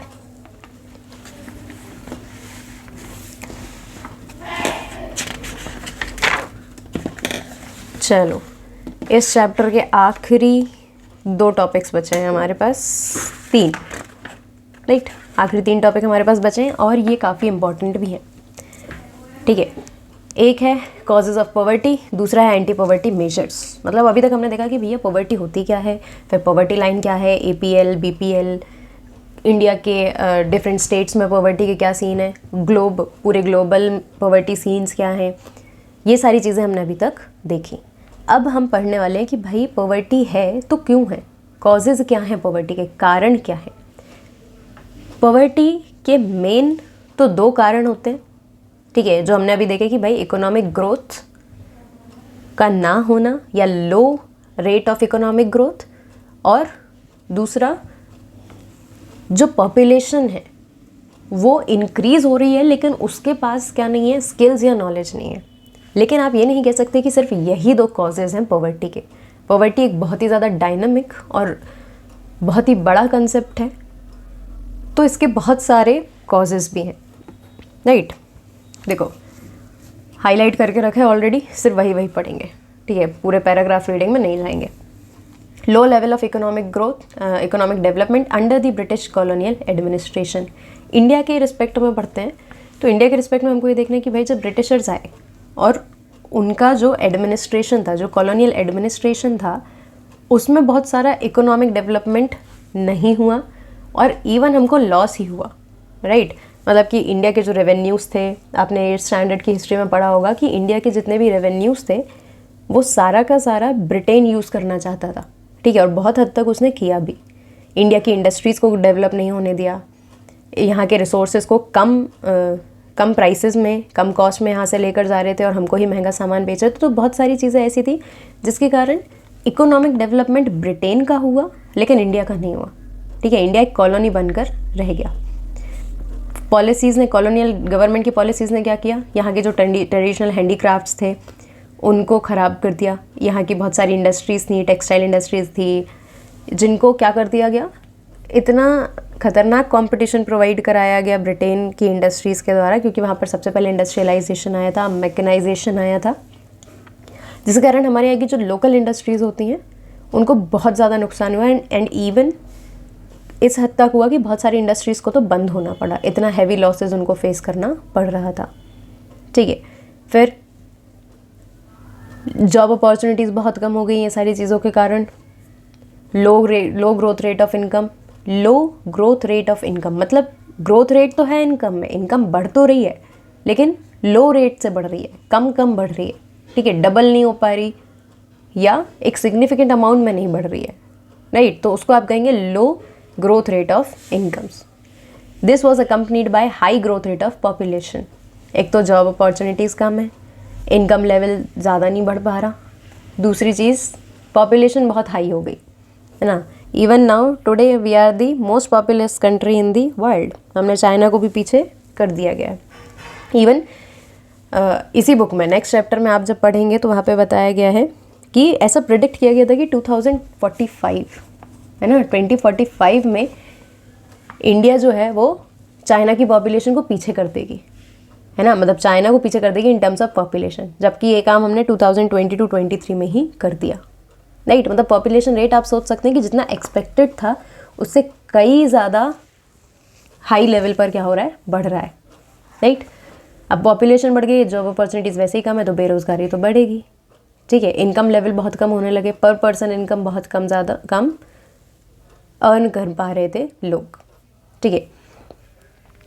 With the spread of irrigation and green revolution कुछ जॉब अपॉर्चुनिटीज़ क्रिएट होती हैं एग्रीकल्चरल सेक्टर में, लेकिन इफ़ेक्ट्स जो थे ग्रीन रेवोल्यूशन के वो सिर्फ कुछ पार्ट्स में ही लिमिटेड थे। जैसे कि पंजाब हरियाणा वाला जो रीजन था, ग्रीन रेवोल्यूशन ने सबसे ज़्यादा फ़ायदा इसी रीजन में दिया है, इसके अलावा नहीं, राइट। तो जॉब अपॉर्चुनिटीज़ तो क्रिएट हुई, लेकिन इतनी ज़्यादा नहीं कि सारे जॉब सीकर्स को क्या कर सके, जॉब दे सके। मतलब still some people were unemployed. जिन लोगों ने क्या किया, रूरल एरिया से अर्बन एरियाज़ में आए, रिक्शा पुलिंग या vendors, construction workers, domestic servants, ऐसी जॉब्स इन्होंने लेना चालू कर दी, ठीक है। अब ऐसी जॉब्स ले रहे हैं तो कोई रेगुलर इनकम तो नहीं है, ठीक है। जिस दिन जितना काम मिला उसके हिसाब से अर्न, और अगर किसी दिन काम नहीं मिला तो उस दिन अर्निंग नहीं होगी, राइट। जिसके कारण क्या हो गया, पुअर कंजम्पशन लेवल इन लोगों के चालू हो गए। Largely a rural phenomena also became the feature of urban sector. ये वाले काम के कारण, ठीक है, कि अर्बन एरिया में तो आ गए हैं लेकिन बहुत कोई अच्छी जॉब नहीं है, एक रेगुलर इनकम नहीं है, जिसके कारण क्या होने लगा कि पॉवर्टी, जिसको अभी तक लोग मानते थे कि एक रूरल कंसेप्ट है, मतलब विलेज एरिया में होता है, ये अर्बन एरियाज़ में भी बनने लगा, ठीक है। Another feature as huge income inequalities. Income inequality मतलब इनकम में बहुत ज़्यादा डिफरेंस है, ठीक है। देखो सिंपल है कि अगर कंट्री का जो पुअरेस्ट पर्सन है वो 100 रुपये दिन कमा रहा है, राइट। चलो पुअरेस्ट पर्सन है तो कंट्री में मान लो कि एक छोटा सा टी शॉप वाला पर्सन क्या कर रहा है, 100 रुपये दिन कमा रहा है, राइट। और दूसरी तरफ एक रिच इंडस्ट्रियलिस्ट कितना कमा रहा है, मान लो वो कमाता है 1 लाख रुपीज़ पर डे, ठीक है। अब इन दोनों के बीच में डिफरेंस बहुत ज़्यादा है ना, ठीक है, तो इसको आप कहेंगे हाई इनकम इनइक्वालिटी, ठीक है। लेकिन अगर इन दोनों के बीच में डिफरेंस कम होता है तो उसको आप कहेंगे, जितनी ज़्यादा इनकम इनइक्वालिटी कम होगी, मतलब गरीब गरीब और ना हो जाए और अमीर और भी ज़्यादा अमीर ना होता जाए, तो इनकम इनइक्वालिटी कम होगी, ठीक है, और सारे लोगों के पास रिसोर्सेज पहुंचेंगे, राइट। लेकिन अगर ये जो इनकम इनइक्वालिटी है ये बढ़ती ही जाएगी तो क्या होगा, और ज़्यादा पॉवर्टी कंट्री में आते जाएगी। और ये क्यों होता है, because of unequal distribution of land and other resources, ठीक है। कुछ लोगों के पास इतने रिसोर्सेज हैं जितने वो खुद कंज्यूम भी नहीं कर पा रहे, है ना, हद से ज़्यादा उनके पास रिसोर्सेज हैं, और कुछ लोग ऐसे हैं जिनके पास रिसोर्सेज बिल्कुल भी नहीं है, ठीक है। इसके कारण क्या होता है, पॉवर्टी जो है वो बढ़ेगी और जो प्रॉपर पॉवर्टी बढ़ेगी और इनकम इनइक्वालिटी इंक्रीज होती जाएगी। इसके लिए क्या सोल्यूशन है कि रीडिस्ट्रीब्यूशन ऑफ रिसोर्सेज होना चाहिए, है ना, रीडिस्ट्रीब्यूशन ऑफ एसेट्स होने चाहिए, कि भाई जिन लोगों के पास कुछ भी नहीं है उनको किसी एक प्रॉपर पॉलिसी के थ्रू चीज़ों को प्रोवाइड कराना चाहिए, ठीक है। मतलब ऐसा नहीं है, मैं ये नहीं कह रही हूँ कि उनको फ्री में दे देना चाहिए, ठीक है, उनसे कुछ काम कराना चाहिए जिसके बदले उनको और ज़्यादा स्किल्स मिलती जाएँ, जिसके कारण वो क्या हो, और ज़्यादा अच्छी जॉब अपॉर्चुनिटीज़ के लिए तैयार हो सके, राइट। इस तरीके से रिसोर्सेज को हम रीडिस्ट्रीब्यूट कर सकते हैं। फिर सिर्फ पॉवर्टी के इतने ही कॉजेज़ नहीं थे, बहुत सारे कॉजेज़ सोशियो कल्चरल भी हैं, ठीक है। कैसे, Indian weddings, fat Indian weddings, मतलब आपके पास पैसा हो या नहीं हो, आप बढ़ चढ़ के खर्चा कर रहे हैं सोसाइटल प्रेशर के अंदर, है ना, क्योंकि सारे लोग खर्चा करते हैं तो हम भी खर्चा करेंगे। जबकि उस खर्चे को करने के पीछे जो आपकी बहुत लंबे समय की एक अर्निंग है या बहुत लंबे समय की जो सेविंग है वो चली जाएगी, ठीक है। और even in some families what happens कि बढ़ चढ़ के आप खर्चा तो कर देते हैं लेकिन बाद में आपके पास खुद ही रिसोर्सेज की कमी हो जाती है, ठीक है। तो यहाँ पर क्या हो रहा है कि ये जो सोशियो कल्चरल कॉजेज़ हैं, ठीक है, या आप एक प्रेशर में आकर जो काम कर रहे हैं, ये भी कहीं ना कहीं आपको पॉवर्टी की तरफ खींचता है, ठीक है। Even in poor people's family बहुत सारे लोग वेडिंग्स वगैरह के लिए या सेरेमनीज़ के लिए क्या करते हैं, या इवन एग्रीकल्चरल वर्क्स के लिए भी क्या करते हैं, डेप्ट लेना चालू कर देते हैं, ठीक है। बड़े जो लैंड ओनर्स हैं या जो ज़मींदार हैं उन लोगों से क्या करते हैं, हाई इंटरेस्ट रेट पर भी लोन ले लेते हैं, जो कि उनको और ज़्यादा पॉवर्टी की तरफ वल्नरेबल कर देता है। ठीक है, फिर एक लोन चुकाने के लिए दूसरा लोन लेना पड़ रहा है, तो इस तरीके से क्या हो रहा है, फिर उनके एसेट्स जो है वो बिकना चालू हो जाते हैं। Right, so there are several causes of poverty जो भी हमने देखे। इनको याद करने का सबसे सिंपल तरीका है, या तो आप मेरी तरह अपनी बुक में हाईलाइट कर लें, ठीक है, और हाईलाइट करने के बाद भी ध्यान रखना है तो सिंपल 1 या 2 लाइन के नोट्स बनाएं और उनको पॉइंट वाइज लिख लें। ठीक है, तो सबसे अच्छा तरीका है, आपको याद हो जाएगा और एग्ज़ाम में लिखने में भी बहुत ज़्यादा आसानी होगी। फाइन, चलो next, anti poverty measures. Anti poverty, anti जब हम किसी भी शब्द के आगे लगाते हैं तो उसका मतलब क्या होता है कि हम उसके अगेंस्ट जाने की कोशिश कर रहे हैं, है ना। जैसे कि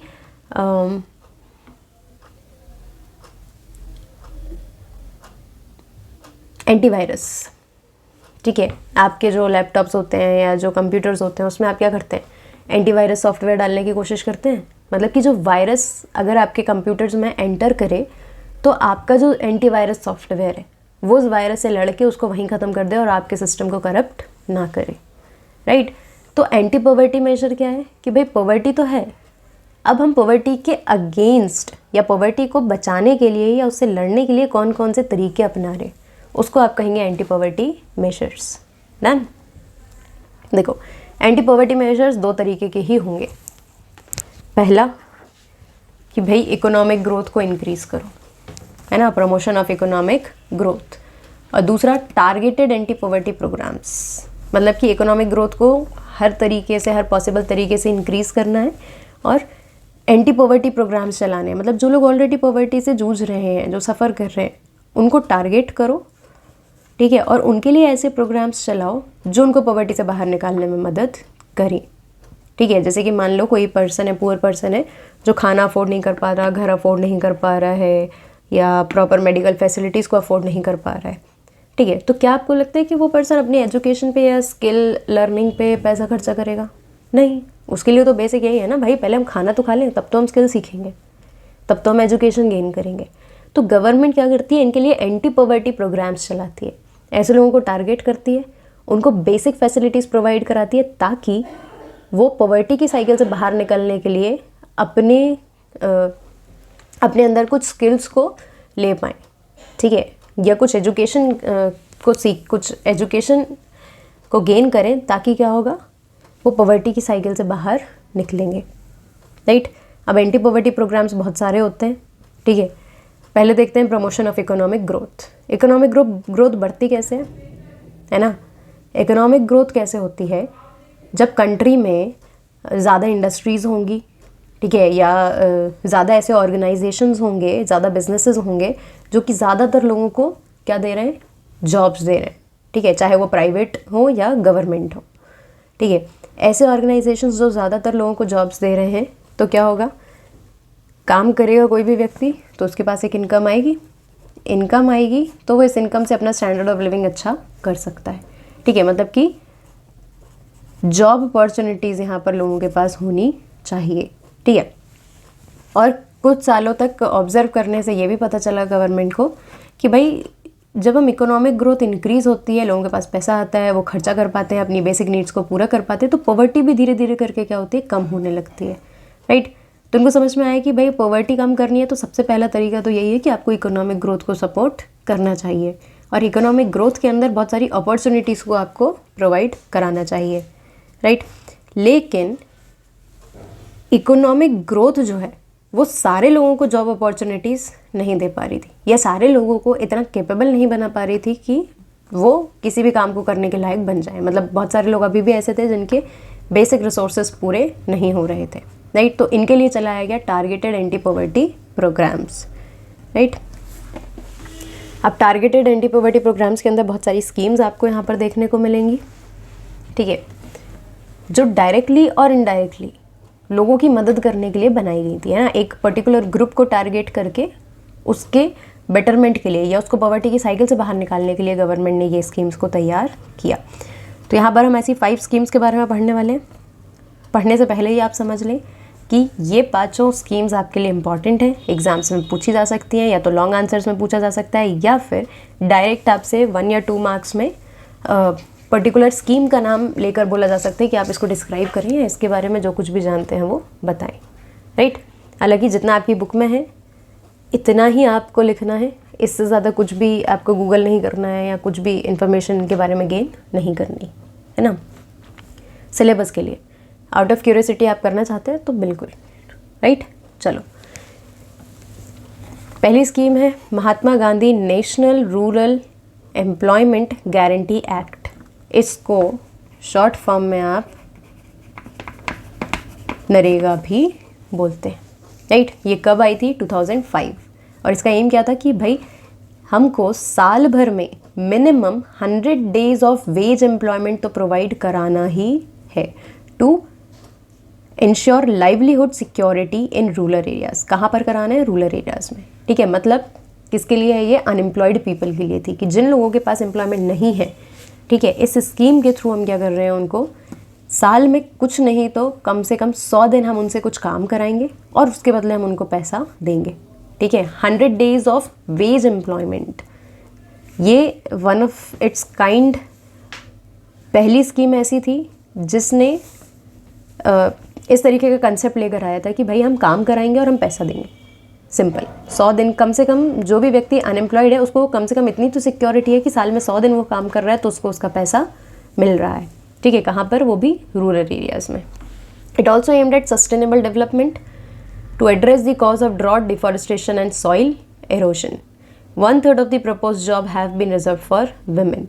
जितनी भी जॉब अपॉर्चुनिटीज़ इसके अंदर क्रिएट की गई थी उसमें 1/3 किसके लिए रखी गई थी? वुमेन के लिए। क्यों? क्योंकि रूरल एरियाज़ में सिर्फ एक पर्सन की अर्निंग से काम नहीं चल पा रहा है, राइट।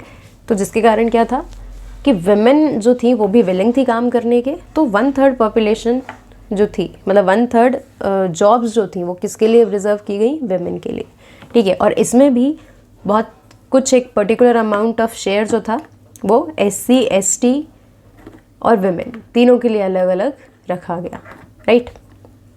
अब देखो, इस आपकी जो स्कीम है इसमें ये नहीं बताया गया कि हम कैसा काम कराएंगे, राइट। मतलब कि गवर्नमेंट को जैसे मान लो कि वॉशरूम्स बनवाने, गवर्नमेंट को टॉयलेट्स बनवानी है, ठीक है, रूरल एरियाज़ में। अब गवर्नमेंट टॉयलेट बनवाएगी तो कुछ कंस्ट्रक्शन वर्कर्स तो इसमें लगेंगे, है ना। तो गवर्नमेंट क्या कर सकती थी कि जो यहाँ पर जिन लोगों को ये 100 डेज ऑफ एम्प्लॉयमेंट दे रही है उन लोगों को ये काम सिखाए कि भाई वॉशरूम्स का या टॉयलेट्स का कंस्ट्रक्शन कैसे करते हैं। आप उनको एक छोटी सी ट्रेनिंग दो और इस ट्रेनिंग के थ्रू ये क्या करें, इनसे ये टॉयलेट्स बनवा ली जाए। तो गवर्नमेंट के 2 काम हो गए ना एक साथ, इनको एम्प्लॉयमेंट मिल गई और गवर्नमेंट का कंस्ट्रक्शन पूरा हो गया यहाँ पर, राइट। तो इस तरीके के बहुत सारे काम जो है इस स्कीम के अंदर कराए गए लोगों से और उनको 100 डेज़ की एम्प्लॉयमेंट को इंश्योर किया गया, राइट। अब ये जो एम्प्लॉयमेंट स्कीम थी ये ऑल ओवर इंडिया के लिए थी, लेकिन इसमें हर स्टेट के लिए जो मिनिमम वेज थी, ठीक है, कि काम करवाने में पर दिन जो दिहाड़ी होती है वो हम हर स्टेट में अलग अलग थी, ठीक है, राइट। रूरल एरियाज़ में, अर्बन एरियाज़ में अलग अलग तरीके से स्कीम को अप्लाई किया गया, राइट। चलो,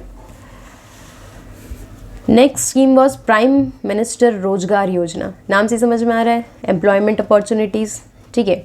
कब स्टार्ट हुई? 1993। And the aim of the programme is to create self employment opportunities. Self employment means जैसे अगर मैं किसी स्कूल में पढ़ाती हूँ या मैं अगर किसी भी इंस्टीट्यूशन में पढ़ाती हूँ तो सेल्फ एम्प्लॉयमेंट नहीं है, मैं किसी और पर्सन के अंडर, किसी और ऑर्गेनाइजेशन के अंदर क्या हूँ? एम्प्लॉयड हूँ, है ना। उन्होंने मुझे जॉब पर रखा है, राइट। लेकिन अगर मैं अपना खुद का यूट्यूब चैनल चला रही हूँ, अगर क्या चला ही रही हूँ, राइट, तो ये वाला जो चैनल है इसमें मुझे किसी और ने थोड़ी ना एम्प्लॉयमेंट दी है, राइट। इसमें मैं क्या कर रही हूँ? खुद से एम्प्लॉयड हूँ, है ना। I have created this opportunity for self employment, right. अगर आप लोग ज़्यादा से ज़्यादा वीडियोस को देखते हैं, ज़्यादा सब्सक्राइबर्स होते हैं, वॉच टाइम ज़्यादा होते हैं, तो एक दिन क्या होगा, इससे मुझे फाइनेंशियल सपोर्ट भी मिलेगा, राइट। तो ये मेरी अपॉर्चुनिटी कहलाएगी जो कि सेल्फ एम्प्लॉयमेंट की है ना। तो इसी तरीके की सेल्फ एम्प्लॉयमेंट अपॉर्चुनिटीज़ के लिए ये वाली स्कीम को चलाया गया, प्राइम मिनिस्टर रोजगार योजना। मतलब इसमें गवर्नमेंट किसी को नौकरी नहीं दे रही, लेकिन गवर्नमेंट लोगों को फैसिलिटेट कर रही है ताकि वो खुद के लिए एक एम्प्लॉयमेंट अपॉर्चुनिटीज़ को क्रिएट कर लें, राइट। और बेसिकली गवर्नमेंट का टारगेट कौन लोग थे? Educated unemployed youth in rural areas and small towns और रूरल एरियाज में, विलेज एरियाज में जो एजुकेटेड अनएम्प्लॉयड यूथ थे, मतलब ऐसे युवा जो एजुकेटेड तो हैं, पढ़े लिखे तो हैं, लेकिन अनएम्प्लॉयड, इन लोगों के लिए सेल्फ एम्प्लॉयमेंट अपॉर्चुनिटीज़ को क्रिएट करने के लिए पीएम रोजगार योजना को लाया गया, है ना। और किस तरीके से मदद की गई? इनके लिए स्मॉल बिजनेसेस या इंडस्ट्रीज़ को सेटअप करने में गवर्नमेंट ने इनकी मदद की। अब कैसी गवर्नमेंट ने मदद की होगी? या तो इनको लोन्स लो इंटरेस्ट रेट पे प्रोवाइड करा दिए होंगे, ठीक है, या फिर इनको गवर्नमेंट एरियाज़ में शॉप्स बनाने की परमिशन दी होगी, ठीक है, या फिर इनको ऐसे ऑर्गेनाइजेशन से लिंक कराया होगा जिनसे इनको कुछ ना कुछ हेल्प मिल जाए अपने खुद के बिजनेसेस को सेटअप करने में, right. Next, rural employment generation programme, REGP। Rural मतलब ऑब्वियसली बात है, विलेज एरियाज़ की बात हो रही है। यहाँ पर भी एम्प्लॉयमेंट जनरेशन की बात की गई थी, है ना। यहाँ पर भी किसकी बात की गई थी कि हमें एम्प्लॉयमेंट को बढ़ाना है। कब लॉन्च हुई? 1995। एम क्या था प्रोग्राम का? Self employment opportunities in rural areas and small towns. अब ये दोनों आपको सेम लग रही होंगी, दोनों में एक फ़र्क है। यहाँ पर ये जो थी प्राइम मिनिस्टर रोजगार योजना, it was only for educated unemployed youth, लेकिन यहाँ पर ऐसा कुछ भी नहीं बोला गया है, ठीक है। तो रूरल एरियाज़ में क्या कर रहे हैं, किसी भी पर्सन को जो भी इनको लगता है कि भाई जो भी विलिंग है काम करने के, उसके लिए एक एम्प्लॉयमेंट अपॉर्चुनिटीज़ को क्रिएट करने में मदद की। इन्होंने टारगेट बनाया कि भाई 25 लाख नई जॉब्स हमको क्या करनी है, सेटअप करनी है। कब तक? जो 10 मतलब 5 सालों का एक पीरियड, जो 10th 5 ईयर प्लान था, उसमें उन्होंने सोचा, इनका मतलब टारगेट था कि हमें 25 लाख नई जॉब्स 5 सालों में क्रिएट करनी है। और ज़्यादा से ज़्यादा उसमें जॉब्स कैसी होनी चाहिए? सेल्फ एम्प्लॉयमेंट वाली, कि लोगों ने खुद के लिए कुछ ना कुछ एम्प्लॉयमेंट का तरीका ढूंढा है ना। अपना कोई बिजनेस शुरू किया, अपनी कोई शॉप शुरू की, कोई इंडस्ट्री बनाई, कोई फैक्ट्री बनाई, ठीक है, या डेयरी जैसे बिजनेसेस करने चालू करे, राइट। ये जो तरीके हैं रूरल एरियाज़ में तो ऐसे ही काम होता है, ठीक है। तो रूरल एरियाज़ में एम्प्लॉयमेंट जनरेशन स्कीम्स को चालू किया गया, राइट। नेक्स्ट, स्वर्ण जयंती ग्राम स्वरोजगार योजना। अगेन यू कैन सी ग्राम मतलब विलेज, एंड स्वरोजगार, स्व मतलब खुद से, और रोजगार यानी सेल्फ एम्प्लॉयमेंट। अगेन यहाँ पर किसकी बात की गई? सेल्फ एम्प्लॉयमेंट की, जो कब शुरू हुई? 1999 में। और इन्होंने बोला कि भाई जो पुअर फैमिलीज़ हैं, है ना, इनको क्या करना है, हमको पॉवर्टी लाइन के ऊपर लेकर आना है, ठीक है। ऐसी फैमिलीज़ जो बहुत नीचे नहीं है पॉवर्टी लाइन में, जिनको थोड़ा सा मदद करके गवर्नमेंट क्या कर सकती है, ऊपर ला सकती है, इनको हम ऊपर लाएंगे। किस योजना के अंदर? स्वर्ण जयंती ग्राम स्वरोजगार योजना, ठीक है। और कैसे लाएंगे? हम इनको मदद करेंगे सेल्फ हेल्प ग्रुप्स को ऑर्गेनाइज करने में, है ना, through a mix of bank credit and government subsidy. मतलब ये चीज़ इंपॉर्टेंट है, ये वाली स्कीम में आपको सेल्फ हेल्प ग्रुप याद होना चाहिए। देखो, सेल्फ हेल्प ग्रुप का मतलब क्या होता है? जैसे सेल्फ हेल्प बुक्स होती हैं, मतलब कि आप किसी और से ज्ञान नहीं ले रहे, आप वो बुक पढ़ के खुद अपनी मदद कर पाएंगे, ठीक है। ऐसे ही सेल्फ हेल्प ग्रुप्स क्या थे? एक ग्रुप बना दिए जाते थे, कुछ ग्रुप्स बनाए गए जिसमें पर्टिकुलर नंबर ऑफ मेंबर्स होते थे, और जब भी इन मेंबर्स को पैसे की या किसी भी तरीके की ज़रूरत पड़ेगी तो ये दूसरे मेंबर्स मिलके पर्टिकुलर पर्सन की मदद कर देते थे, राइट। तो ये सेल्फ हेल्प ग्रुप कैसे बनाया गया? बैंक से भी कुछ लो इंटरेस्ट रेट में इनको क्रेडिट दिलाकर, साथ में गवर्नमेंट ने बहुत सारी सब्सिडीज़ इनको प्रोवाइड की। सब्सिडी का मतलब क्या होता है? सुना ही होगा आप सबने कि गैस सिलेंडर्स जो होते हैं या इलेक्ट्रिसिटी जो होती है उसमें सब्सिडी मिलती है, ठीक है। मान लो कि एक गैस सिलेंडर आ रहा है 900 रुपीज़ का, ठीक है, और मैं BPL हूँ, मतलब मैं बिलो पॉवर्टी लाइन हूँ, राइट। तो गवर्नमेंट अगर मुझे इसमें 500 रुपये की सब्सिडी दे रही है, मतलब कि गैस सिलेंडर तो 900 का ही है, ठीक है, लेकिन मेरे हिस्से के जो 500 रुपये थे ये गवर्नमेंट मुझे दे रही है, फिर मैं गैस सिलेंडर वाले को दे रही हूँ, ठीक है। तो मेरी जेब से कितने लगे? 400 रुपये, राइट। लेकिन बाकी दुनिया जिसको सब्सिडी नहीं मिल रही है वो तो 900 ही पे कर रही है ना, ठीक है। तो गवर्नमेंट क्या करती है, जो पुअर पीपल है उनको ये सब्सिडी भी प्रोवाइड करती है, मतलब उनका खर्चा वो उठाती है, ठीक है। चलो, सो दिस वाज अबाउट स्वर्ण जयंती ग्राम स्वरोजगार योजना। ठीक है, अगर आपने थोड़ा भी ध्यान दिया हो तो हम अपने कॉमन सेंस से ये समझ सकते हैं कि भाई यहाँ पर 3 स्कीम्स अभी अभी हमने देख ली, which are about self employment. Is it not visible? चलो यहाँ लिख लेते हैं, which are about self employment. ठीक है, तो यहाँ पर क्लियरली समझ आ रहा है हमें कि भाई रूरल एरियाज़ के लिए ही 3 स्कीम्स ऐसी निकाल दी थी जो कि सेल्फ एम्प्लॉयमेंट के ऊपर बेस्ड है। ठीक है, जिनका एम ही है सेल्फ एम्प्लॉयमेंट प्रोवाइड कराना लोगों को। तो यहाँ पर एक प्रॉब्लम ये भी आई कि भाई ओवरलैप हो गई स्कीम्स। ठीक है, मतलब कि एक ही काम के लिए एक से ज़्यादा स्कीम्स यहाँ पर आ गई, जिसके कारण क्या हुआ कि बहुत सारे लोग जो हैं उनका यहाँ पर सेल्फ एम्प्लॉयमेंट जनरेशन तो हुआ ही नहीं, और इकोनॉमिक ग्रोथ जिस लेवल पर होनी चाहिए थी इतनी सारी स्कीम्स के चलते उस लेवल पर या उस रेट पर इकोनॉमिक ग्रोथ यहाँ पर नहीं हुई। राइट, नेक्स्ट, प्रधानमंत्री ग्रामोदय योजना। ठीक है, अगेन ग्रामोदय, ये 2 शब्दों की संधि है, ग्राम प्लस उदय। ठीक है, मतलब ग्राम यानी विलेज एरिया का उदय यानी विकास होना, है ना, उनका डेवलपमेंट करने के लिए ये वाली स्कीम को चलाया गया। It was launched in 2000। ठीक है, इस स्कीम के अंदर क्या हुआ, स्टेट्स को सेंट्रल गवर्नमेंट और असिस्टेंस देगी। असिस्टेंस का मतलब क्या है, यहाँ पर फाइनेंशियल हेल्प देगी ताकि बेसिक सर्विसेज विलेजेस में चालू हो सके। कौन सी हैं बेसिक सर्विसेज? प्राइमरी हेल्थ, ठीक है, प्राइमरी एजुकेशन। अब प्राइमरी हेल्थ प्राइमरी एजुकेशन का मतलब क्या है? Most of the time it happens, बहुत ही सिंपल वर्ड्स लेके होते हैं, हमें लगता है कि हमको इनका मतलब पता है, लेकिन एक्चुअली हमें पता नहीं होता है। ठीक है, तो अगर नहीं पता है तो सुन लो। प्राइमरी हेल्थ या प्राइमरी एजुकेशन का मतलब यहाँ पर ये है कि एक बेसिक लेवल तक की एजुकेशन, जिसमें बच्चों को पढ़ना लिखना, अल्फ़ाबेट्स या नंबर्स, ये सारी चीज़ें जब बच्चों को सिखा दी जाए। ठीक है, हम उसको प्राइमरी क्लासेस बोलते हैं ना, प्राइमरी एजुकेशन, वहाँ पे एक बेस तैयार किया जाता है। राइट, प्राइमरी हेल्थ का मतलब क्या है कि अगर किसी पर्सन को एकदम से कोई मेडिकल कंडीशन फेस करनी पड़ जाए, ठीक है, या उसकी थोड़ी बहुत तबीयत ख़राब हो, सर्दी ज़ुकाम या बुखार जैसी कोई भी परेशानी हो, तो कम से कम इतना इलाज तो उसके खुद के एरिया में होना चाहिए। ठीक है, कोई यहाँ पर प्राइमरी हेल्थ में ये नहीं कह रहा कि आप कैंसर के लिए हॉस्पिटल्स खोल दो। ठीक है, वो तो एडवांस्ड लेवल पर काम हो रहा है, लेकिन कम से कम एक प्राइमरी हेल्थ केयर सेंटर्स तो होने ही चाहिए कि कोई एक डॉक्टर है जिसके पास व्यक्ति जा सके। अगर उसका हाथ फ्रैक्चर हो गया तो ऐसा नहीं कि उसको 10-12 किलोमीटर दूसरे किसी शहर में जाना पड़ रहा है अपना चेकअप कराने। ठीक है, तो एक primary health, primary education, rural shelter, rural drinking water and rural electrification. ठीक है, प्रॉपर फूड, प्रॉपर शेल्टर होना चाहिए, प्रॉपर ड्रिंकिंग वाटर होना चाहिए ना, साफ़ सुथरा पीने योग्य पानी आना चाहिए, और इलेक्ट्रिफिकेशन होना चाहिए, मतलब इलेक्ट्रिसिटी लोगों के घर तक पहुंचनी चाहिए। राइट, तो ये सब काम किसके अंदर हुआ जा रहा था? प्रधानमंत्री ग्रामोदय योजना। ठीक है, लास्ट स्कीम इज अंत्योदय अन्न योजना। इसके बारे में आपको पढ़ाया जाएगा 4th चैप्टर में। ठीक है, नाम से समझ में आ रहा है, अन्न योजना, अन्न मीन्स फूड ग्रेन्स। ठीक है, तो it is related to the food security. Fine, तो ये 5 स्कीम्स हमने पढ़ी, ये पाँचों की पाँचों इम्पॉर्टेंट हैं। ठीक है, 2 ही तरीके हैं, या तो मतलब 3 तरीके हैं जिससे ये एग्ज़ाम में पूछी जा सकती है।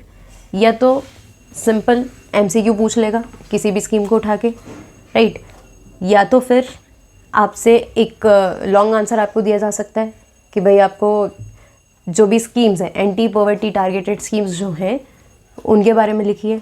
ठीक है, तो 1 या 2 लाइन में आपको हर स्कीम को एक्सप्लेन करना पड़ेगा, या तो फिर 1 या 2 मार्क्स में आपसे किसी भी एक पर्टिकुलर स्कीम का नाम लेकर बोला जा सकता है कि आप इसके बारे में हमें बताइए। डन। तो भाई तीनों में से जिस भी प्रकार से क्वेश्चन आ जाए पढ़ना तो पड़ेगा। ठीक है, चलो, इतनी सारी स्कीम्स होने के बाद भी बहुत ज़्यादा कुछ फ़ायदा नहीं हुआ, जिसका कारण क्या था? Overlapping of schemes. राइट, कारण क्या है? Overlapping of schemes, plus implementation सही तरीके से नहीं किया गया। सिर्फ पॉलिसीज़ बनाने पे ज़्यादा फोकस था, सारी पॉलिसीज़ ने इक्वली फोकस नहीं किया या टारगेट नहीं किया लोगों पर, और इफ़ेक्टिवली काम नहीं किया। ठीक है, वरना स्कीम्स में आप देखिए ना कितनी सारी चीज़ें कवर हो गई हैं। स्टिल अगर कमी है तो कमी कहाँ पर है? इम्प्लीमेंटेशन में। Right, lack of proper implementations. Done. Even इतना ही नहीं, ऐसा नहीं कि इंडिया में सिर्फ यही 5 प्रोग्राम्स चले हैं, ढेरों प्रोग्राम है इंडिया में, ठीक है। बहुत सारी स्कीम्स हैं, बहुत सारी पॉलिसीज़ हैं जो पॉवर्टी के अगेंस्ट काम कर रही हैं, प्रॉपर डिस्ट्रीब्यूशन ऑफ रिसोर्सेज के ऊपर काम कर रही है, लेकिन स्टिल पॉवर्टी है ना। मतलब कहीं ना कहीं हम क्या कर रहे हैं, हम टारगेट नहीं कर पा रहे हैं एक्चुअल पॉपुलेशन को। The same happens with reservation, ठीक है। सारे एससी और एसटी लोगों को रिजर्वेशन की ज़रूरत नहीं है, ठीक है, लेकिन फिर भी वो ले रहे हैं। क्यों? क्योंकि हमारी जो पॉलिसीज़ हैं वो प्रॉपर टारगेटिंग नहीं करती, ठीक है। वो सिर्फ एक वेग क्राइटेरिया बताते हैं कि भाई आप एससी आप एसटी हो तो आपको रिजर्वेशन मिलेगा। डन। चलो अल्टीमेटली हम पहुंच गए अपने लास्ट टॉपिक पे, द चैलेंजेस अहेड, ठीक है। चैलेंजेस यहाँ पर क्या बताने की कोशिश कर रहे हैं, मतलब इंडिया के सामने कौन कौन से चैलेंजेस हैं। पॉवर्टी का हमने देखा जब हम डेटास पढ़ रहे थे, तो पॉवर्टी कम तो हुई है, ठीक है। इकोनॉमिक ग्रोथ रेट थोड़ा तो इंक्रीज़ हुआ है इंडिया में, अलग अलग स्टेट्स में अलग अलग लेवल पर हुआ है, लेकिन अब भी हमारे पास बहुत सारे पॉपुलेशन ऐसी है जो पॉवर्टी से सफ़र कर रही है। इवन पॉवर्टी को अगर हम सिर्फ इनकम और कंजम्पशन लेवल पर देखते हैं तो वो सही तरीका है ही नहीं एजुकेशन, या मतलब सही तरीका है ही नहीं पॉवर्टी को देखने का, ठीक है। क्यों? क्योंकि इकोनॉमिक ग्रोथ नहीं होने के कारण बहुत सारे लोग जो हैं उनको अभी तक रिसोर्सेज नहीं मिल रहे हैं, ठीक है। और रिसोर्सेज नहीं मिलने के कारण क्या होता है, पॉवर्टी जो है वो पॉवर्टी साइकिल बनी रह रही है, लोग उससे बाहर नहीं निकल पा रहे, ठीक है। और जो एंटी पॉवर्टी स्कीम्स हैं या जो टारगेटेड स्कीम्स हैं, इनका भी इम्प्रॉपर इम्प्लीमेंटेशन क्या कर रहा है, कहीं ना कहीं पॉवर्टी को कम करने में फेल हो रहा है, राइट। एक तरीका और क्या है हमारे पास, हमने देखा था कि अगर गवर्नमेंट लोगों को रिसोर्सेज प्रोवाइड करती है, ठीक है, मतलब यूनिवर्सल फ्री एलिमेंट्री एजुकेशन दो आप। कोई पुअर पर्सन है, अगर उसको पता है कि भाई मैं अपने बच्चों को स्कूल भेजूंगा तो मुझे फ़ीस पे करनी पड़ेगी, ठीक है, तो वो एजुकेशन लेने के लिए बच्चों को स्कूल नहीं भेजेगा।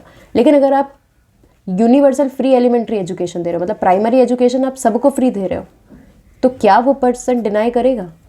नहीं, ठीक है। तो ऐसे लोग जो जिनके पास रिसोर्सेज की कमी है या जो अफोर्ड नहीं कर पाते, उनको भी तो एजुकेशन मिल रही है ना। ये बच्चे, उनके जो बच्चे हैं, जब वो पढ़ेंगे, ठीक है, जब वो प्रॉपर एजुकेशन गेन करेंगे, स्किल्स गेन करेंगे, तो आगे जाकर वो उनको पॉवर्टी की साइकिल से बाहर निकाल सकते हैं, ठीक है। तो ये एक सही तरीका है। पॉपुलेशन ग्रोथ को कम करना चाहिए, पॉपुलेशन इंक्रीज जो हो रहा है हमको उसको रोकना चाहिए, क्योंकि हमारे पास रिसोर्सेज की कमी है, हमारे पास एम्प्लॉयमेंट की कमी है, right. Then increasing empowerment of women and the economically weaker sections of society. जो इकोनॉमिकली वीकर सेक्शंस है सोसाइटी के, ठीक है, जिनको आप मतलब जो इकोनॉमी के टर्म्स में, मनी के टर्म्स में जो वीक है, ठीक है, पुअर जो हैं, हमको उनको क्या करना पड़ेगा, एम्पावर करना पड़ेगा, उनको ज़्यादा ताकत देनी पड़ेगी, ठीक है, उनको सपोर्ट करना पड़ेगा। और वुमेन को भी एम्पावर करना पड़ेगा कि आप इक्वली आए, सोसाइटी में पार्टिसिपेट करें, इकोनॉमिक ग्रोथ में पार्टिसिपेट करें, तो इंडिविजुअल की family as well as society दोनों एक साथ ग्रो होती हैं, ठीक है। प्लस पॉवर्टी का जो कंसेप्ट है उसको थोड़ा सा चेंज करने की ज़रूरत है। पॉवर्टी बताती है कि मिनिमम सब्सिस्टेंस लेवल क्या है, मतलब कि एक इंसान को ज़िंदा रहने के लिए मिनिमम कौन कौन सी चीज़ें चाहिए, कौन कौन से रिसोर्सेज चाहिए। अगर वो है तो आप उसको कह रहे हो कि भाई हाँ ये पुअर नहीं है, ठीक है, या उसको पॉवर्टी लाइन रख रहे हो। लेकिन मिनिमम का मतलब क्या है कि भाई मिनिमम मैं कब तक ज़िंदा हूँ, जब तक मैं दिन में 2 रोटी खा पाती हूँ। मिनिमम कम से कम मुझे 2 रोटी की तो ज़रूरत है, लेकिन मुझे भूख 4 रोटी की रहती है।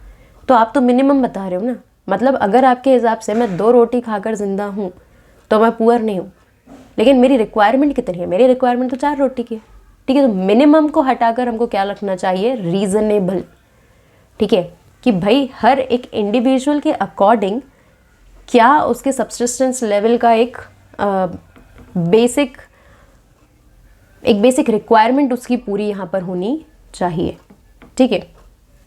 तो मिनिमम की जगह क्या रखना चाहिए हमें, रीज़नेबल, राइट, क्योंकि इंडिविजुअल रिक्वायरमेंट्स डिफरेंट होती हैं, ठीक है। लेकिन हम सारे लोगों को क्या कर रहे हैं, एक ही स्केल से हम सारे लोगों को मेजर कर रहे हैं, विच इज़ रॉन्ग।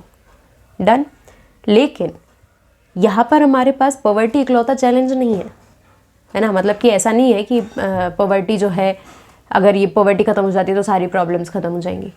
पॉवर्टी से बहुत सारे दूसरे चैलेंजेस जुड़े हुए हैं, ठीक है। जैसे कि मान लो जो पुअर पर्सन है, अगर वो हेल्पलेस है, उसके पास कोई ऑप्शन नहीं है, तो मोस्ट ऑफ द पीपल ऐसे समय पर क्या करते हैं, हो सकता है कि वो रॉन्ग वेज को चुन लें, ठीक है, कि भाई जॉब तो मिल नहीं रही है, पैसा तो आ नहीं रहा है, तो चलो चोरी करने लग जाते हैं, मर्डर करने लग जाते हैं।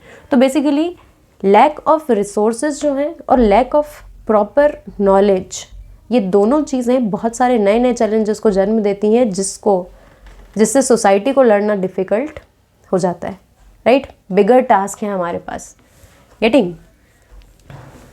सिर्फ प्राइमरी हेल्थ केयर, अगर हमने एक प्राइमरी हेल्थ केयर सेंटर खोला किसी विलेज में, तो क्या वो विलेज के लिए सफिशिएंट है? नहीं। हमारी गवर्नमेंट जो है वो पॉवर्टी से लड़ने के लिए कम से कम चीज़ें करने की कोशिश करती है कि भाई कम से कम एक प्राइमरी स्कूल होना चाहिए, कम से कम एक प्राइमरी हेल्थ केयर सेंटर होना चाहिए, लेकिन वो कम से काम तो नहीं चलेगा ना, राइट। तो मिनिमम करने की कोशिश पहला स्टेप है, लेकिन वो मिनिमम को करने के बाद काम खत्म नहीं हो रहा है। Growth and development are still required in the country, right. तो यहाँ पर चैप्टर खत्म हुआ। थोड़ा सा चैप्टर बड़ा है, कुछ फैक्ट्स हैं, बहुत सारे कंसेप्ट हैं, याद करने के लिए भी स्कीम्स वगैरह तो हैं ही सही। वल्नरेबिलिटी जो है या पॉवर्टी जो है, पॉवर्टी लाइन जो है, इन सब की डेफिनेशंस आपको याद करनी पड़ेंगी। समझ के याद करो, ज़्यादा बेटर है, ठीक है, क्योंकि रट के याद करोगे तो भूल जाओगे। चलो, so this is it for today. Chapter एक बार में ख़त्म करने की कोशिश थी, जो कि हो गई पूरी। तो अब आपके जितने भी डाउट्स हैं, आप उनको आराम से कमेंट सेक्शन में पूछिए। पहले लेक्चर देखिए, फिर एक बार खुद से रीड कीजिए, अपनी बुक में मार्क कीजिए, शॉर्ट नोट्स बनाइए, और फिर जो भी डाउट्स हो do ask me in the comment section, right. Chapter में भी काफ़ी अच्छी एक्सरसाइजेस दी हैं, आप चाहे तो इनको अटेम्प्ट करने की कोशिश कर सकते हैं, right. Okay, so this is it for today. Lecture पसंद आया, और अगर आप चाहते हैं कि मैं और भी ज़्यादा वन शॉट वीडियोस बनाती रहूँ ताकि चैप्टर फटाफट कंप्लीट हो, है ना, सिंगल लेक्चर्स में बजाय कि मल्टीपल लेक्चर्स बनाने पड़े या आपको मल्टीपल लेक्चर्स देखने पड़े, तो आप मुझे कमेंट सेक्शन में बताइए, राइट। नेक्स्ट चैप्टर पढ़ेंगे फूड सिक्योरिटी इन इंडिया, और इकोनॉमिक्स को ख़त्म करेंगे, ठीक है। इसके बाद सीधा फूड सिक्योरिटी अपलोड होगा, क्योंकि रिलेटेड है ना। यहाँ पॉवर्टी के बारे में पढ़ा, इसके बाद फूड सिक्योरिटी पढ़ेंगे, आप जल्दी से रिलेट कर पाएंगे और याद होने में भी फिर डिफ़िकल्टी नहीं होगी। So if you like this session, wait, if you like this section, do comment and share and subscribe. जितना ज़्यादा आप शेयर करेंगे उतना ज़्यादा मेरी रीच बढ़ेगी और मैं ज़्यादा मोटिवेटेड रहूँगी लेक्चर जल्दी जल्दी अपलोड करने के लिए, right. So thank you and stay tuned for the next lecture.